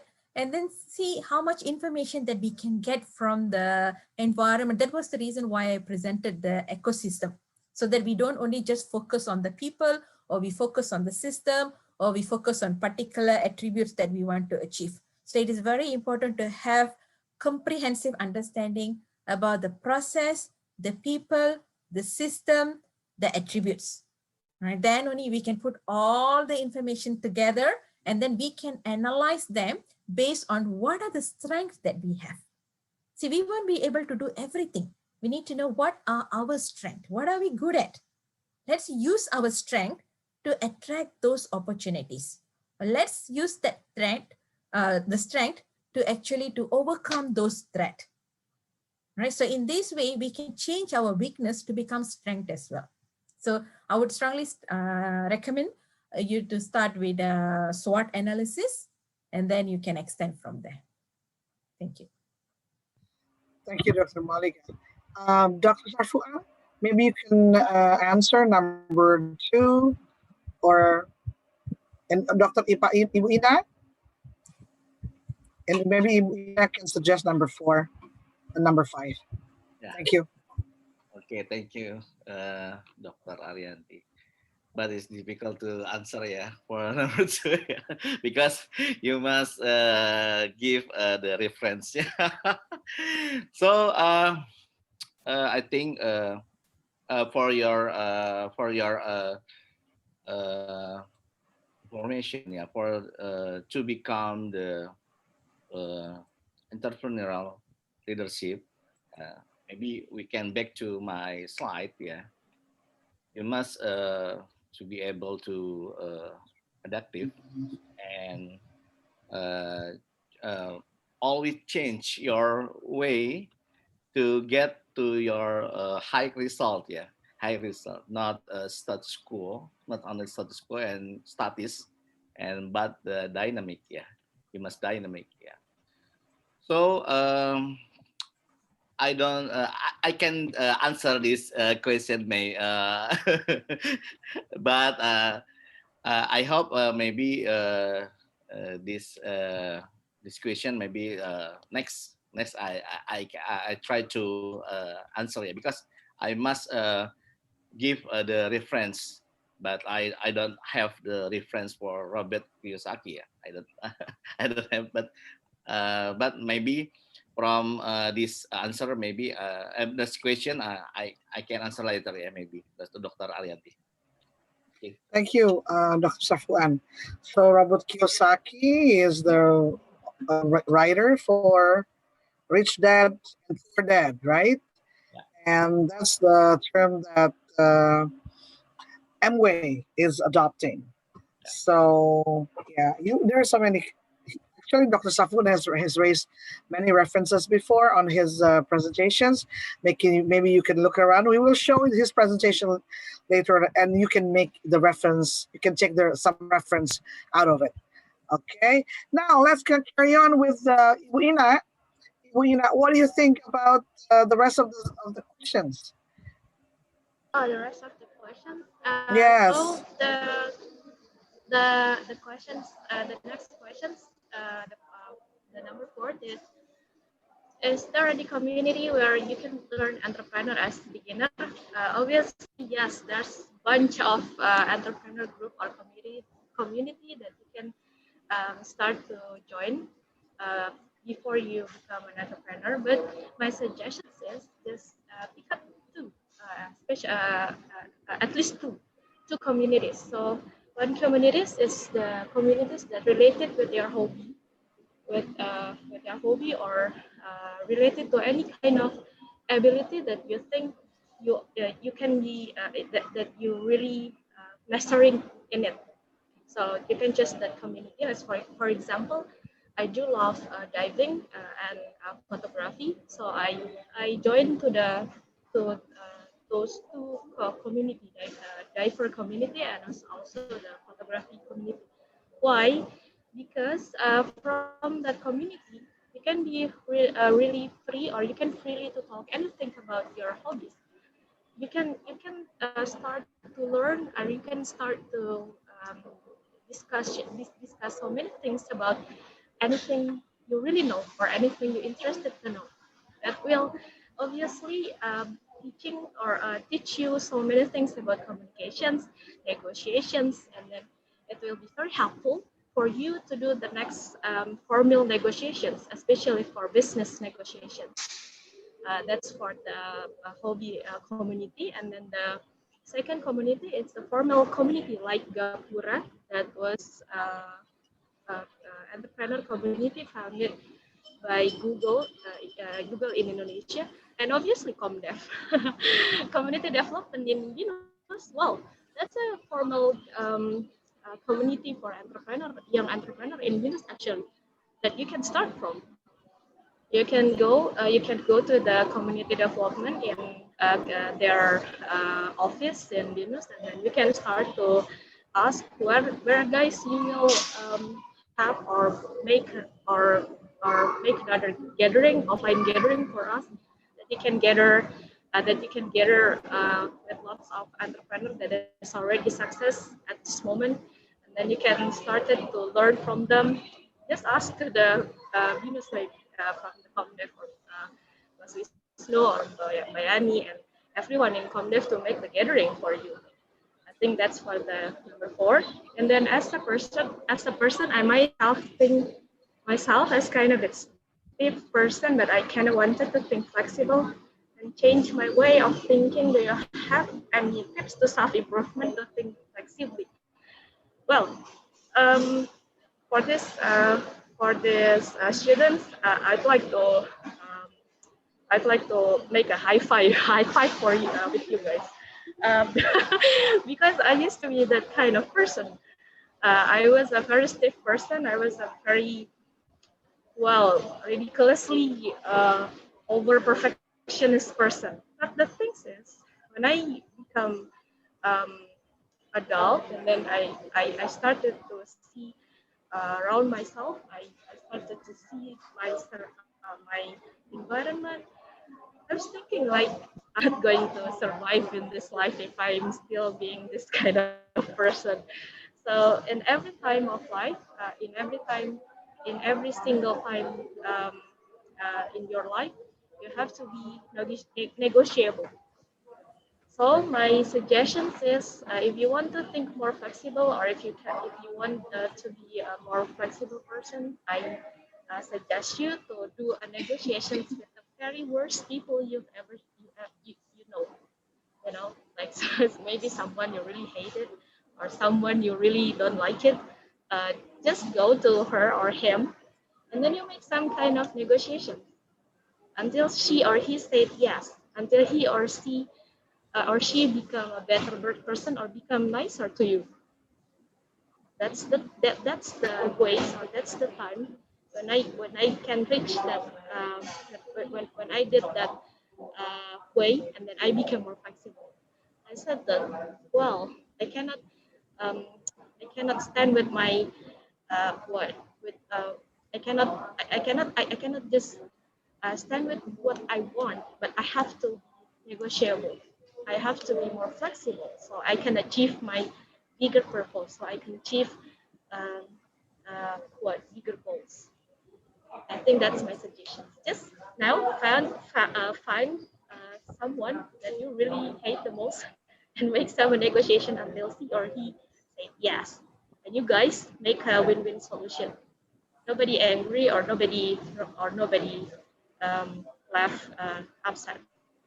I think that's my very simple suggestions. Okay, good luck. That's awesome. Thank you for the tips. Dr. Maliga, is there any sharing info that would you like to give us, especially on number 4, because you're in Australia? Is there any community that for our students to join, or any tips or anything that you'd like to add? So as also Dr. Safuan.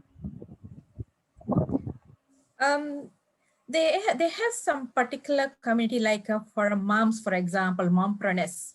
Right. Australia organizing a lot of workshop, training, events, and they welcome the participants from Asian countries, especially.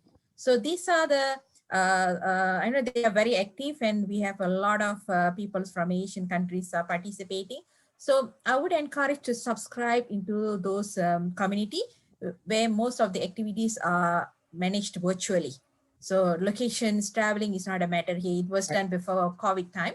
So try to find anything that like social enterprise, another example.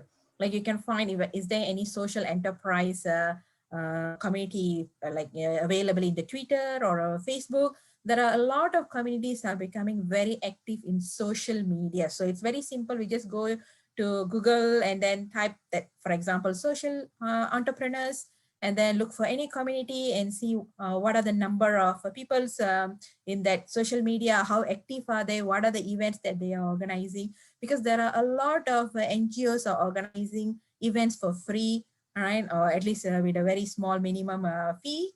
So these are good community to subscribe, so that by then you can continuously get updated informations, and then you can get a lot of supports, those sort of things. So I would strongly encourage you, based on your interest, to go to Google and just look for any thing that you can subscribe through social media. That's very helpful. Yeah, agree. And I think we haven't covered question number 3. Yes. Really? Yeah, I'm happy to take this question. For this one, knowledge is a very, very, very big asset. A person who has the knowledge, I would say that there are still a lot of room for them to success. See, knowledge comes from an experience. If you claim that you have a knowledge, that means you have experience, you have worked in this field, you have experience. So what are we going to do with our knowledge and experience? We need to fill the gap. So if we want to go and ask for an opportunity, a person who have a knowledge, they will not ask for a job. What they will ask for is, they will present a business model, because they can create a business model, right? And then they can use that business model as a tool for that company or the person, the other entrepreneur leader, to offer them the job opportunity. So this is the strategy that they got to change. If we see at the time of this pandemic, there are a lot of gaps that need to be filled in.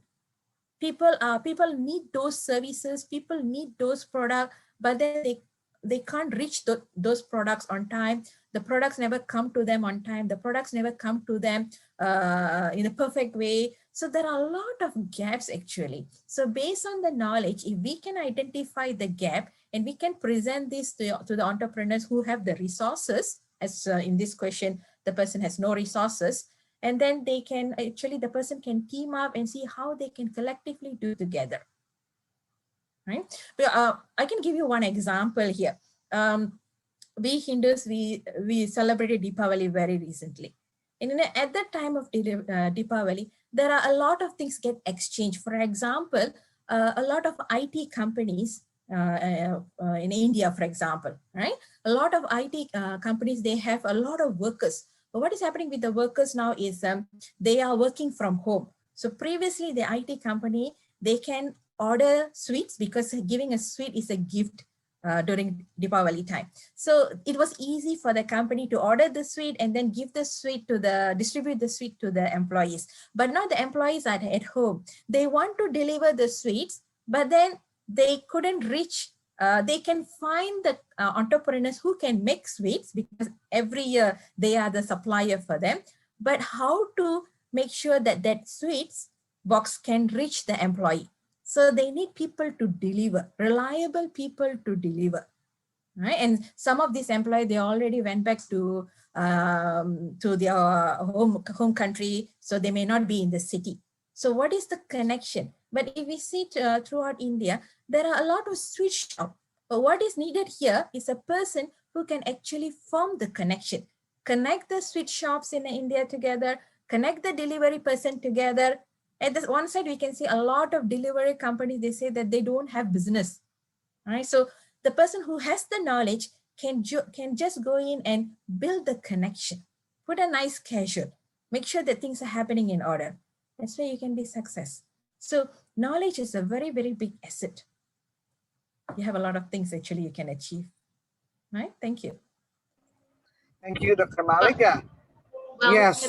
can I give some additional things Sure. from Dr. Maliga? Let me Sure, give sure. a gratitude to Mr. Maliga. I haven't said hello and greeting to you. Well, actually, I very agree with what Dr. Maliga said.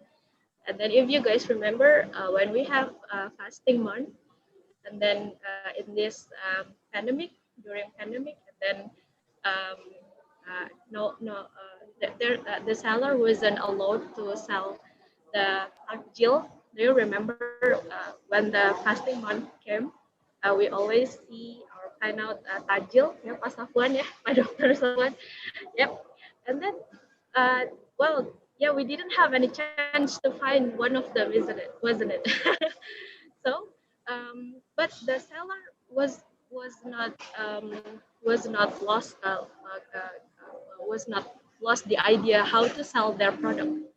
Otherwise, to give up and not selling anything and have no income, they try to sell their piece of snacks through or using social media, through Shopee, through Tokopedia. Even though the snacks that they sold was around 5,000 rupiah. How much is it for the US Australia or dollar Australia? It's around 5 cents. 5 cents. 5,000, it's 5 cents dollar Australia. That's a very cheap price for the snacks they sell through Tokopedia or Shopee. That's how the seller in Indonesia try to face the pandemic. They cannot sell it in the road, in the edge of the road, but they just tried to use social media just to keep survive and keep doing their business and to sell snacks or fruit for takjil. Well, thank you very much, Dr. Maliga. Okay, that was a nice insights from both Dr. Maliga and Ibu Ina. Anything you want to add, Pak Safuan, before I go to the second questions? Well, but I agree with Dr. Maliga and Miss Ina, and we can say where was beginning, community. You can search googling community. Indonesia is many community for entrepreneur, so you can googling, and maybe we hear about the academy entrepreneurial academy in Indonesia, so you can googling from and you can join with the community. I think that's it. Okay, thank you, Dr. Safuan. Let us go to the second question. Second question is raised by Kelvin Basundara. Kelvin asked, but he addressed the questions to Mr. Moody, and he left already. Hang on. So the question is, how do you how do I find out what field I want to dive into doing in entrepreneurship?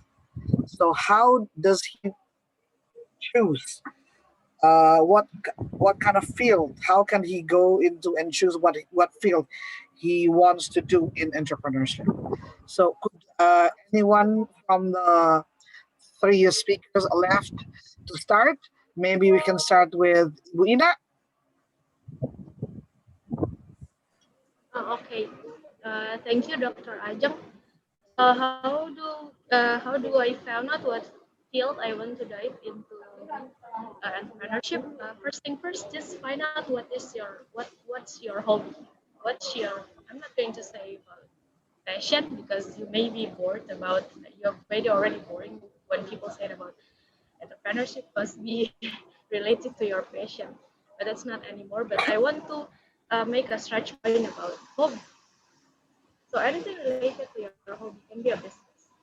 So I remember around 10 years ago when I tried to negotiate with my mom and dad to buy a very good camera, so I can start my business or having my own business as a photographer.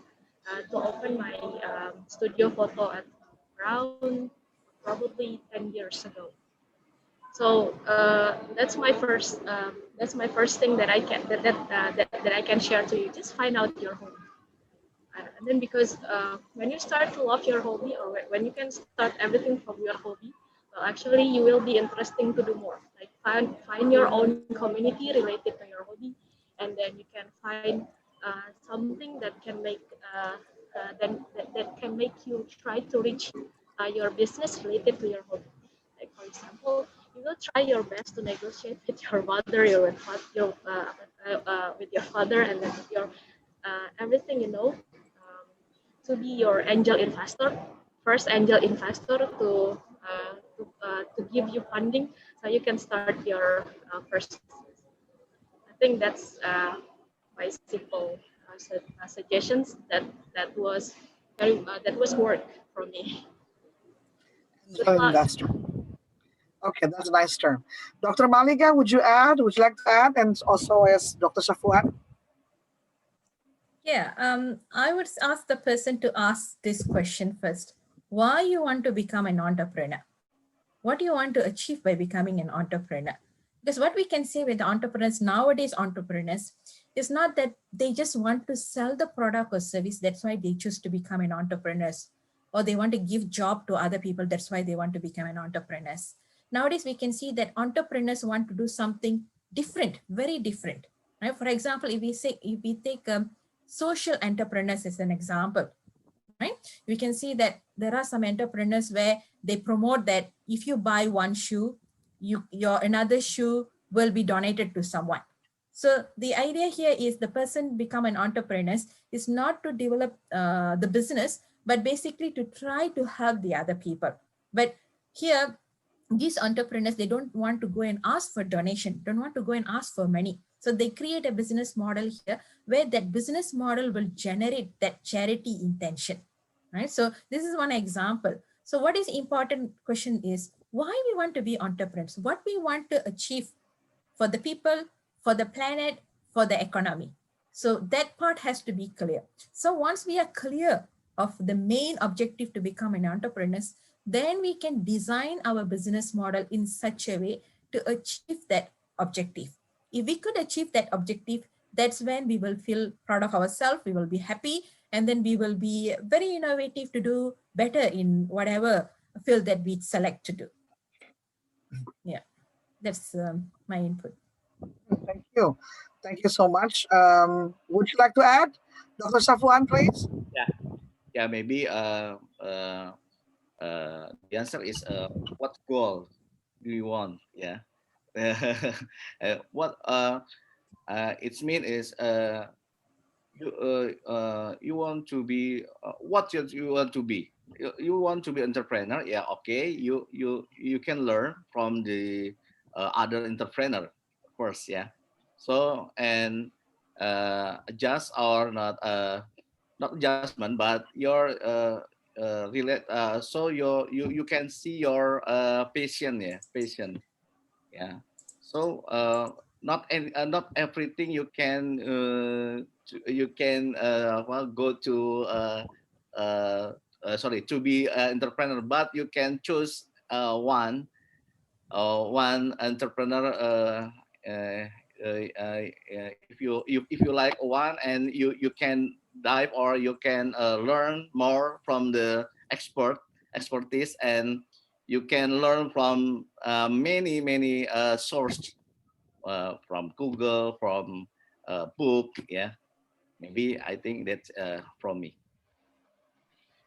Thank you, Dr. Safuan. If I can add a little bit, just use the term ATM. ATM is amati tiru modifikasi, or observe, copy, and modify. So if you see something you like, you look at it, you change a little bit, you see how they make it, and use your creativity.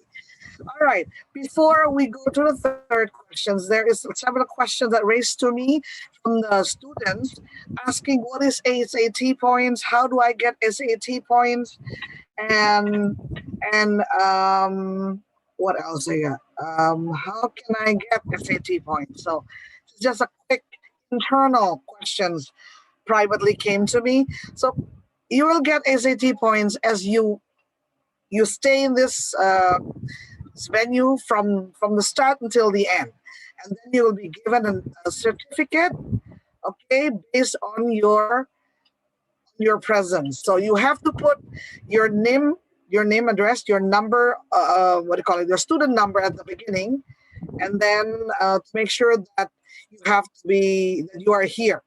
And besides that, please do not forget to fill in the form of feedback for your speakers of today. So there are 4 speakers, and you have to put 4 feedbacks. You have to fill in 4 feedbacks. Okay, the feedbacks form is available at your chat by Pawisnu, and please fill in the form. Okay, do not forget to fill in that form. Yeah, the feedback form. I hope there's no more questions on SAT points. There's no more questions on how to get it. Okay. Thank you, students. Now let's us go through our last questions. This is the last questions, Pawisnu. It's so small that I cannot even read. I think this is our last question. So this comes from Rizky Ahmad Kurniawan. The question goes like this. My question would be on how to build resilience amongst our team employee upon demanding times, such as the COVID-19 pandemic. So how to build resilience among the team? Can we start with Dr. Safuan, or would you like to start with Dr. Maliga? That's okay. Or would you like maybe Ibu Ina comes first? It's okay with us. Who wants to go first? Ina is here? Is Ibu Ina here? Yes. Okay, Dr. Safuan, can you go first, please? Okay. How to build a resilience for teamwork? Maybe first, you must trust your team. Yeah, you must trust your team and give them a change to get the opportunity. Yeah, opportunity. And maybe some people. Sorry, some not some people, but some boss, yeah, some boss not give them trust, yeah. So maybe the first thing, if we will build it, the good team is the trust for them, yeah, trust for them, and give them ability to doing the some tasks, yeah, some tasks, and we as the boss or the leader we must control, yeah, control them, yeah. So the first thing, you must trust them. I think that, yeah.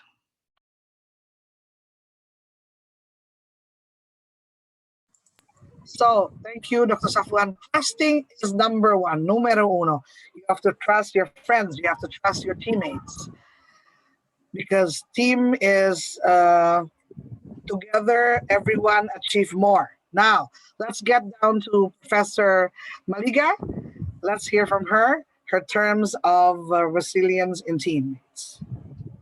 Yeah, extending from that trust, we can see that a lot of organizations at this COVID, because the question focused on COVID here, we can see that a lot of organizations, they use the flexibility model by adopting strategies.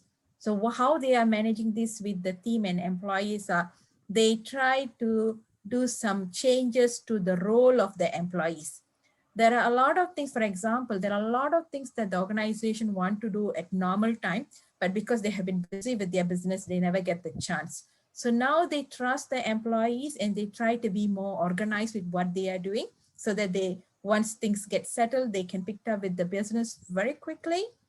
Or they are giving the, by having the trust, they are actually giving the opportunity for the employee to think about some solutions, some new ideas, become very creative, very innovative. A lot of business actually tap a lot of ideas from the employees at this point of pandemic time. So what is needed here is the organization need to trust the employee definitely. And second, they should be able to ready to adopt some new things. Because if they want to operate in the same way that they have been operating, they won't be able to achieve it. For example, if I look into a restaurant context, see, a lot of restaurants, they have to switch to takeaway at the time of pandemic. They're not able to serve the customer.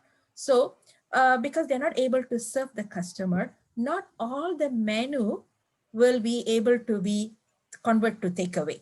So they need to know what are the good food for takeaway. And they should see how they can actually use the employee skill, ask the chef to prepare the food in a way that it will be good for takeaway. It will last for 1 hour, 2 hours until it reaches the customer.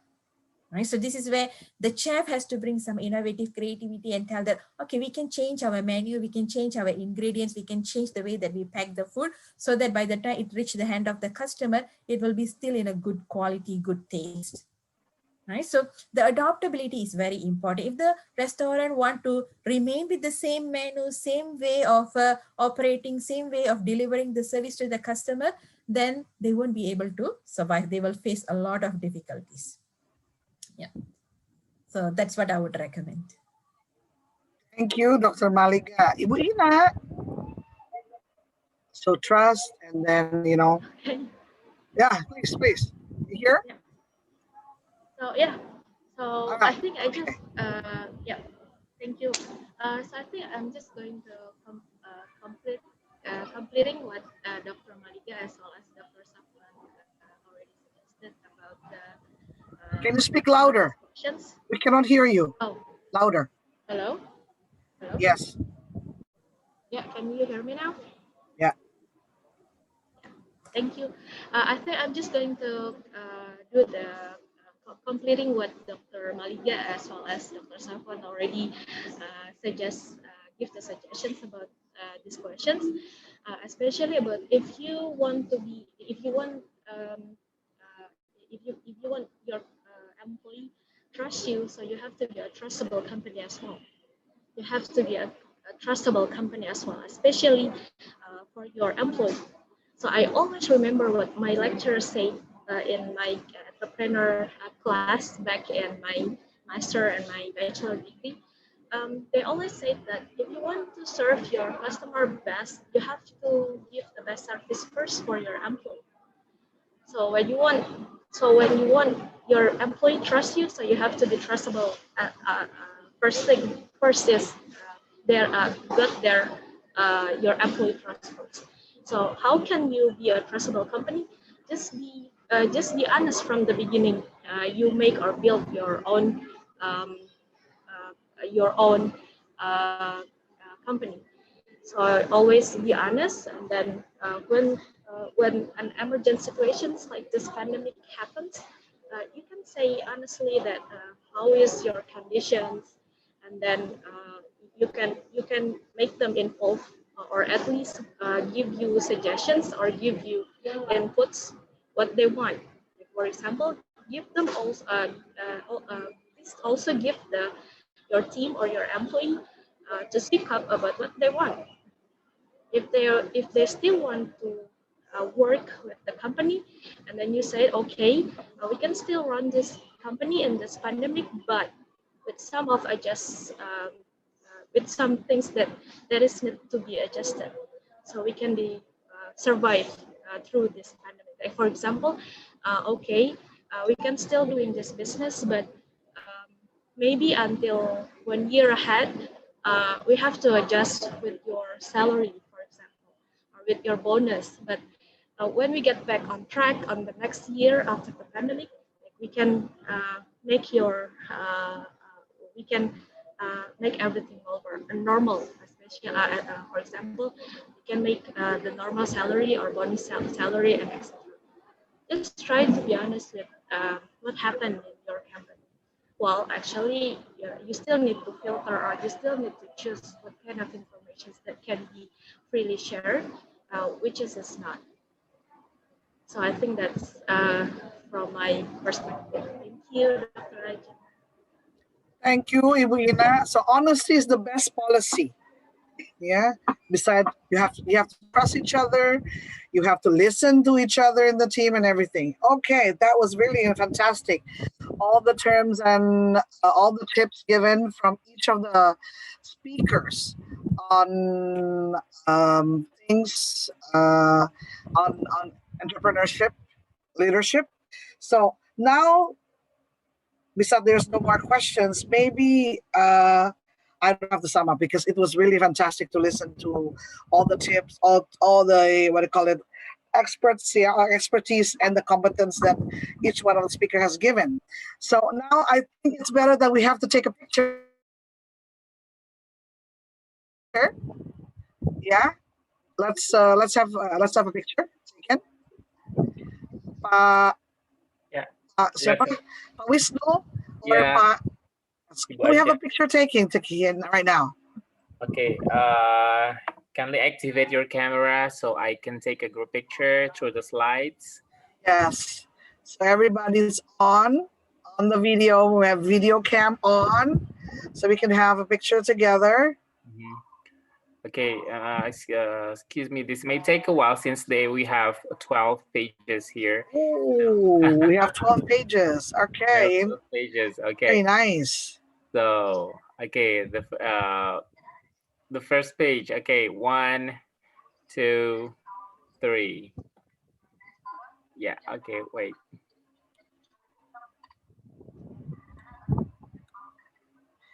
I have not closed the venue yet. I will take picture first. Okay, hold on. Okay. The second page. 1, 2, 3. All right. Thank you.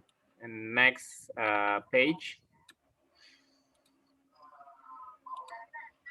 Third page. 1, 2, 3.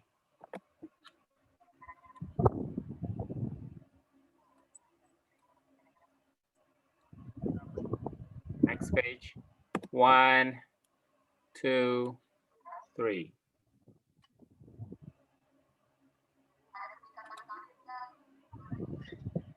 The fifth one. While taking picture, I have to greet all my speakers. It's been a very extensive, informative, and insightful presentations from all of you. And it's been an honor to have all of the three and the fourth actually speaker here today. And we hope to see each other again in the future in another venue. And I hope all my students here with us today learn many things from you. Okay, thank you to be in this what do you call it, sessions of the SDGs leadership. What's the title today of today's venue anyway? And I hope that all the certificates will be given to all of you as the speakers, and we'll see each other again in the next venue. next year. Thank you. So, Pak Safuan, I think you have to leave because you Happy have Diwali Day. yeah, happy Dr. Diwali Maliga. also for you. Yeah, Dr. Maliga, true. Yeah, happy Diwali, Dr. Maliga. Thank you. And we create research together, yeah. Yeah, I hope so. Yeah, that was very nice. Dr. Maliga, we can collaborate Yes, research, yeah.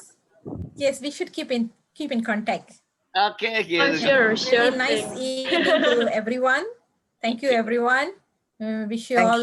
It's gonna be winter. Yeah, Thank you, it's gonna be winter soon in Australia, right? No, it's summer. Going to be summer. Oh, it's yeah, going to be summer. Arianti, Oh, yeah. Very Thank you, hot. thank you. Thank you very much, Comdev. Thank you very much, Dr. Rajang, Dr. Safuan. Wisnu, did we have all? Wisnu, did we have all the pictures already taken? Yeah. Okay. I'm done. You're done? You're done? Okay. Sorry. Please All right, because we're running out of time. Anyway, so because we have 293 participants today. Yeah, almost 300. I was expecting 1,000 actually. That was, yeah. Unfortunately, Mudid left already. Yeah, Mr. Mudid left already. That was, yeah. So you reside in Australia, Dr. Maliga? Yes, I am. Okay. I'm originally from Malaysia. You're Malaysian. Okay. So what do you teach in what do you call it, in Latrobe right now? Just now? Mostly I'm teaching marketing subjects. The one that I'm currently teaching is sustainable management and marketing for postgraduate students. So that subject is all about embedding sustainability development goals into management and marketing content. Okay, that's very nice. I'm from the Faculty of Economics and Communications actually, but I teach. I'm a lecturer at Ibu Ina's department, and yeah, I work from another faculty. Yeah, Faculty of Economics and Communications. So Ibu Ina is in global business management. Yeah. Great. We should see any opportunity to collaborate and work together. Yeah, sure. Yeah. Can I reach you out through your email? Yeah, I have provided my email address on my slides. I see. I got it. Yeah. Circulation is on the first slide. Yeah. Okay. Yeah. Sip. Feel free to reach I'll me. contact you as soon as possible. Yeah. Yes, look forward. My research is mostly on women entrepreneurs. So women entrepreneur, women gender issues, those areas, anything that got to do with women. So it's my concentration. Even with peer studies, with fintech. Fintech, yeah. That's interesting. Yeah, we can get together, all four of us. I need to share thing. I think I need to go first because I've already been outside for too long. Yeah. I think I want to go back inside the house. Okay. Right, take care. Again, Okay, Dr. thank you. Safuan, thank you, Dr. Rajang. Thank you. Thank you, Buina. Thank you. Bye, everyone. Yeah, thank you, everyone. Thank you, Pak Wisnu. Thank you, Hasan. True. Thank you, Ibu Yani, Ibu Retno. The speakers, Dr. Maliga, Dr. Safuan, and Ibu Ina. Thank you, Mr. Wisnu. Sorry if there is a mess in things. Maybe I rushed too much. No, that was really fine. That was really smooth. It's really good. It's really good. I have what do you call it? A meeting, right? Another meeting in Zoom with a professor from Lancaster University at 5:00. So now it's 4:25 here in Jakarta. So we're also inviting. Yes, we're also inviting various professors from various universities that relates to the Faculty of Economics and Communications. Doctor, we have account. I think we should make a connection with Latrobe University. Yeah, sure. We can have even with Jayabaya. Yeah. Even with Jayabaya, yes, of course, we can do something. We can have a webinar together in other sessions, of course. Maybe in related issues like this, or this is very delicate issues where all the students might probably like to listen because it's on entrepreneurship. But when we get down to a very specific and more selective topics, like maybe as Ina was mentioning about consumer behavior, how would the behavior of students, let's say, would behave, and their purchase behavior during this pandemic era, or maybe what is actually very reluctant right now with this pandemic era, especially during when they have their online sessions, food, what kind of food it's being served, or like drinks, or what are the attempts that might probably be applicable if they are on the sessions on a link on Zoom sessions. These are not yet being developed. People, that sounds very interesting. Maybe we can call for a session and we can discuss how we can go into a niche area. Yeah, exactly. And we can have a collaborative how do you call it, what sort of process we can use, what kind of analysis we can use. Like, for example, what theory, the theory is there. It's just the attempt, how do you call it? The terms. I forgot the terms. Chapter 3. How do you call that, chapter 3? Methodology. So what kind of methodology? I forgot the words. So what kind of methodology you want to use? Yeah, that's very. Yeah, you have Dr. Safuan has hundreds of students. So are you, and so am I. So we can use the resources to be our respondents. That would be nice. Interesting. Currently, I'm doing some research on a smart service. Smart service also. Sure. Which is applicable even in a economic finance as well. Please leave your email address maybe in the chat. I will leave you my Dr. Maliga email address. Has also expertise in my email address on my paper, my slide, All right. And I think we already have been included in the email that Pak Hasan sent recently. Okay. Right. Okay. So sign up there. Yeah. Anyway, it's been a very extensive and interesting experience for me to moderate for you, and I'm very glad. Maybe we can have a competition within our students. We can have a project with our students. Would be also nice. And with the help of ComDev, Community Development, to be the center of the receipt. I'm talking about the venue moderator. This can be realized in the near future. Okay. So a tripartite of BINUS and then Jayabaya and Latrobe would be interesting. Yes. Yeah. Sounds good. Yes, because we are very extensive. Our center, we have many centers, and community development has been very helpful, and they really reach out to their audience. They have thousands of entrepreneurs, small-scale entrepreneurs that's been developed by Pak Wisnu and Pak Hasan, and also Ibu Yani and Ibu Herlina under the management of Ibu Retno. So how many small, medium skills you need? They have them all. Yeah, and we develop them because we have our teaching.